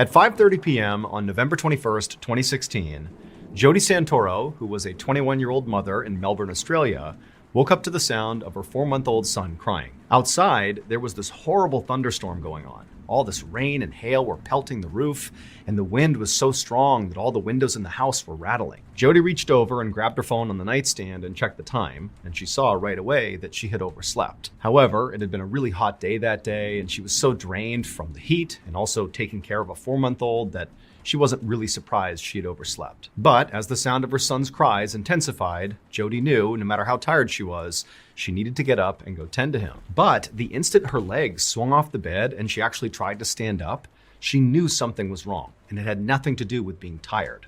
She had this incredible sense of dizziness come over her, and then her chest suddenly tightened up to the point where she could barely even breathe in. She found herself grabbing the bed just to steady herself. However, as alarming as this was, Jody didn't panic. She knew this feeling. She had been dealing with asthma for years, and she knew this was the start of an asthma attack. And so Jody reached over for her inhaler on the nightstand. She picked it up, brought it to her lips, pressed it down, and then took in a measured breath of the medication, expecting to pretty much immediately feel relief. But she didn't. The inhaler wasn't working. Jody again pressed down the inhaler harder this time and took a bigger breath in, hoping that a bit more medication might do the trick. But again, it just was not working. And so now with panic rising inside of her, she's, still struggling to breathe. Her son is still freaking out and she can't tend to him. And all she was thinking is, I have to get my nebulizer, which is basically a more robust version of an inhaler. It provides more medication more quickly into your body. However, the nebulizer, which was just over in her closet, required some setup. And she knew she felt so frantic right now and she was shaking so much that she didn't think she'd be able to set it up or even set it up in time before she passed out. Just then, her fiance walked into the bedroom, drawn there by the sound of their son crying. But the second he walked in, his attention was not on their son, it was instead on Jody, who by now was clutching the bed and kind of hobbled over and very clearly having some sort of medical emergency. Jody turned to him and began to to say, "I can't breathe." But her fiance already knew she had asthma. He knew what these attacks looked like. And so without even needing to be told, he rushed to the closet, set up her nebulizer, and then put the mask right over her face. And as soon as it was, Jody took in the biggest inhale she possibly could, really believing this was going to stop the asthma attack. But just like the inhaler, the nebulizer didn't work. It felt like with every breath she was taking, her lungs were shrinking, not expanding. And so Jody turned to her fiance and croaked out, "Call an ambulance," her voice barely audible. And so her fiance, who also was now beginning to panic, grabbed the phone, and as he was talking to the dispatcher, trying to relay all the details of what was happening, outside this thunderstorm was only getting worse and worse. The hail and the rain were battering the sides of the house, and all the windows were shaking. I mean, it was absolute bedlam inside of this house. The next few minutes were torture for Jody. She laid on the bed waiting for paramedics. Her breaths at this point were so small, so shallow, like she knew she was about to pass out any second. And then finally the paramedics rushed inside. She knew there were 2 people in the room, but it was so chaotic. And all she could say when they showed up in the room was, "I'm going to die. I'm going to die." The paramedics lifted her off the bed. They put her on the gurney. And as they wheeled her out the door towards the ambulance, her world went totally black. We're all looking for a fresh start this time of the year. Whether it's trying to eat better or lose weight, we all have some bad habits we're trying to stop and some good habits we're trying to start. Well, make this the year that you finally start to get out from being under that crushing debt. And the first step to doing that is contacting PDS Debt for a personalized solution. Before I became MrBallen, my wife and I definitely struggled financially and definitely fell into some debt. Had we had PDS Debt at the time, I would imagine that would have made our lives a whole lot easier. PDS Debt has customized options for anybody struggling with credit cards, personal loans, collections, or medical bills. If you're making payments every month on your debt and your debt is still not going down, PDS Debt has solutions for you. PDS Debt strives to understand your specific scenario to help provide alternative solutions to becoming debt-free. Everyone with $10,000 or more of eligible debt qualifies, and there is no minimum credit score required. Save more while paying off your debt in a fraction of the time. Make this the year you take control of your debt. Get a free debt analysis right now at pdsdebt.com/MrBallen. It only takes 30 seconds. Again, that is pdsdebt.com/MrBallen. Okay, back to the story.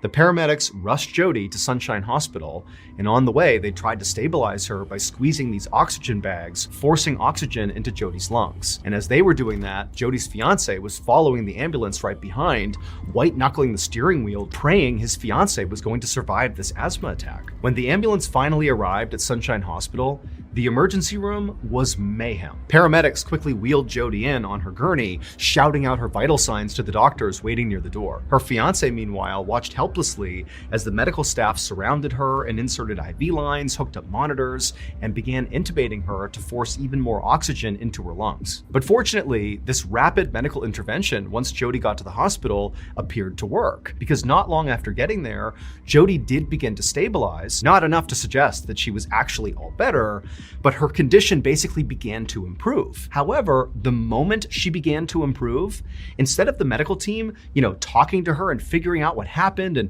making sure she really was on a path to recovery here, instead, the medical team literally ran out of her room, back out to the front of the ER, because by this point, the Sunshine Hospital ER was overflowing with patients. There were all these people in the waiting room and also outside, and basically everybody had the same symptoms as Jody. They couldn't breathe. There were people slumped on the ground against the wall, screaming for help.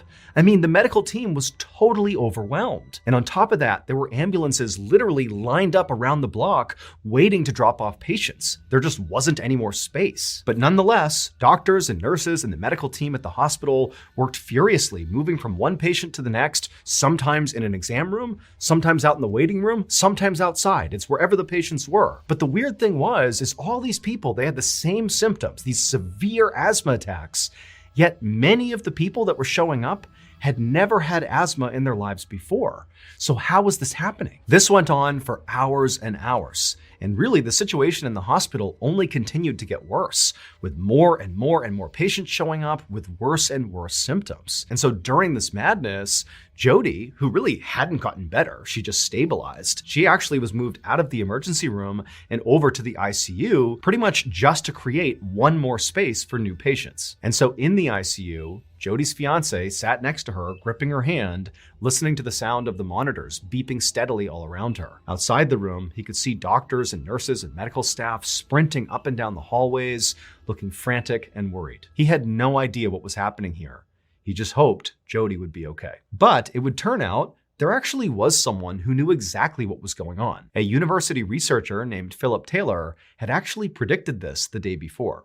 Professor Taylor was an expert in atmospheric allergens, a field so niche that barely anybody outside of his small research circle had even heard of it. And so on the afternoon of November 20th, the day before, Taylor had been at home in his office analyzing data when he noticed something very alarming. All of the ingredients for a catastrophic event were aligning in the forecast, and the patterns were so precise that it stopped him cold. Taylor was stunned. He'd spent years studying the effects of weather on public health, but he'd never seen anything like this before. And at the same time, Taylor also realized that as alarming as this was, very few other people, if anybody, would see this as a problem. He was like the one person in the world that had the expertise to see how catastrophic this might actually be. And so desperate to warn others, he wound up posting a very urgent announcement on this weather website that he managed. But unfortunately, it just wasn't seen by enough people in time. And so now, as hospitals all across Melbourne overflowed with people gasping for air, Taylor sat in his backyard watching the storm unfold. The sky was pitch black, rain and hail was coming down, the wind was whipping, and off in the distance, all he could hear was thunder and sirens.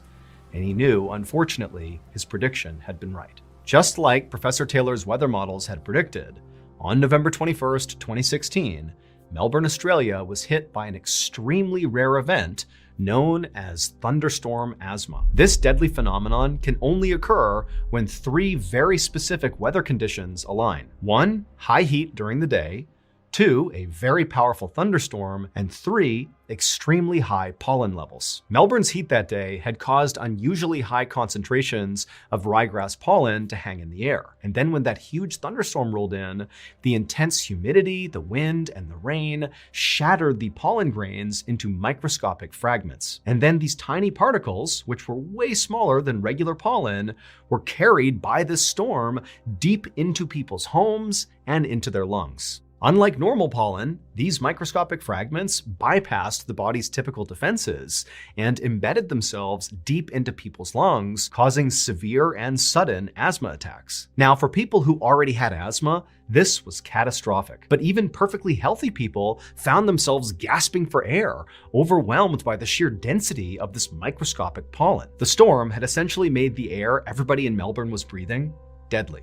As for Jody Santoro, she would spend days in the ICU, hooked up to monitors, with machines pumping oxygen into her lungs, while her body fought to heal. But she was lucky. She would eventually recover. And in the days that followed, she would learn the full scale of what actually happened in Melbourne. Nearly 10,000 people had flooded the hospitals across Australia, complaining of the same symptoms that Jody did. And unfortunately, of those 10,000, 10 people actually lost their lives, and many of them were totally healthy and had never had an asthma attack in their lives before. For Jody, despite surviving this ordeal, the awful memory of what happened on that night will forever be on her mind. She is now all too aware. Next story. Along with his partner, were driving in his police cruiser near the Spanish Fork River in Utah when suddenly a police dispatcher came on over the radio. And this dispatcher was speaking very urgently and said, "Hey, a fisherman has just called in to say that he spotted what looks like an upturned SUV partially submerged in the Spanish Fork River right underneath the bridge. And whoever is closest to this bridge, get over there and see if there's anybody inside the vehicle that can be saved." And so Officer Beddoes and his partner, they knew they were very near this bridge. And so immediately they banged a U-turn, they drove to the bridge, but from the road, they looked down and couldn't see any SUV. But they saw there were some firefighters and paramedics that were also converging at the spot on the road, and everybody's getting out and running down to the riverbank. And so Beddoes and his partner did the same thing. They got out and they ran down, And then finally, when they got to the riverbank and they saw underneath this bridge, sure enough, there was this red SUV upturned, partially submerged, and he noticed right away that none of the doors had been opened in this SUV, and so it meant whoever was driving this vehicle when it flipped over very likely was still inside. And so Officer Beddoes and his partner and the other first responders just jumped into this icy cold river and began making their way closer and closer to this upturned SUV, which again, it's not fully submerged. It's like a third of the way underwater. So if you were sitting in the seat inside of this vehicle and you were an adult, your head would basically be in the water if you were still strapped into the seat. And as they're making their way towards this SUV, when they got close enough, they began hearing a woman inside of the vehicle screaming, "Hey, we're in here! Come over here, help!" But when Officer Beddoes and the rest of the first responders actually reached the SUV, the water was so murky and it basically completely covered up the windows that they weren't really able to look into the vehicle. They could just hear this woman yelling, but that was it. And then when they tried to open up the doors, they couldn't do it because the roof had begun to cave in, and so the actual framing of the door wouldn't open. And so all these first responders, it's like their adrenaline's pumping and they're like, come on, we gotta push this thing up onto its side so we can get in. And so all these first responders are pushing, and slowly but surely they began to raise the side of this vehicle up until the windows suddenly were clear, and Officer Beddoes and the others were able to look into the car, and they saw there was a woman in the driver's seat and there was a baby in a car seat dangling upside down in the back seat, still strapped in.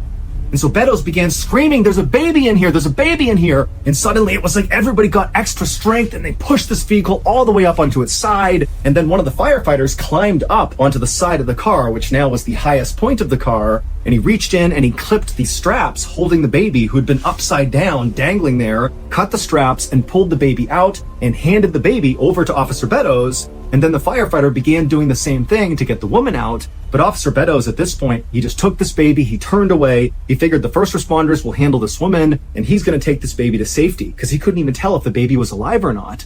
And so he's cradling this baby, he's rushing back through the water, back to the riverbank, and then he hands the baby over to the paramedics, and right as he does, he sees this little baby begins to move its arms and flicker its eyes, and he wanted to weep out of relief that this child was okay. They put the baby onto a stretcher, they put the baby in the ambulance, and they whisked the baby away to the hospital where this baby would survive.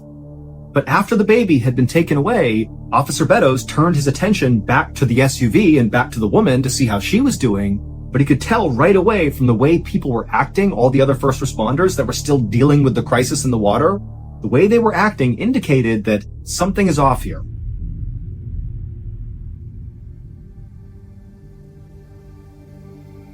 Well, it would turn out 14 hours earlier, so at around 10 p.m. the previous night, a 28-year-old woman named Jennifer Gorsbeck had just left her father's house in Salem, Utah, and in her car was her little 18-month-old baby, Lily, who was in the back seat. And after Jennifer pulled away from her father's house and her father's on the porch waving to her, she began driving towards her home. But something happened around 10:30 p.m. that night. We don't know what, but something caused Jennifer to careen off the road on that bridge and flip over and land in the water. Maybe she fell asleep at the wheel or an animal jumped out, we don't know, but we know at 10:30 she careens off the bridge and she lands in that river. And then for 14 hours, she and her baby remained upside down in that river. Until finally, Officer Beddoes and the other first responders came rushing over to open it up and get them out of there. And if you recall, all the first responders, Officer Beddoes included, heard Jennifer screaming that they were in the car, "Come save us, please." But what they would find out is that could not have been Jennifer, because Jennifer was killed on impact when the car fell into the water. Only Lily survived the crash, and then Lily, who's nearly hypothermic and she's upside down with water like 2 inches away from her head, for 14 hours she dangled there, and when she was pulled out, according to doctors, was like a couple of minutes before she would have died from hypothermia. And so without that voice, Lily almost certainly would have died, because it was the sound of that voice that really encouraged all these first responders to find the strength and get that car up on its side and then get the baby out of there. We don't know whose voice that belonged to, but for sure, it saved Lily's life. And again, baby Lily would make a full recovery, and to this day, Officer Beddoes and the other first responders, they know what they heard, and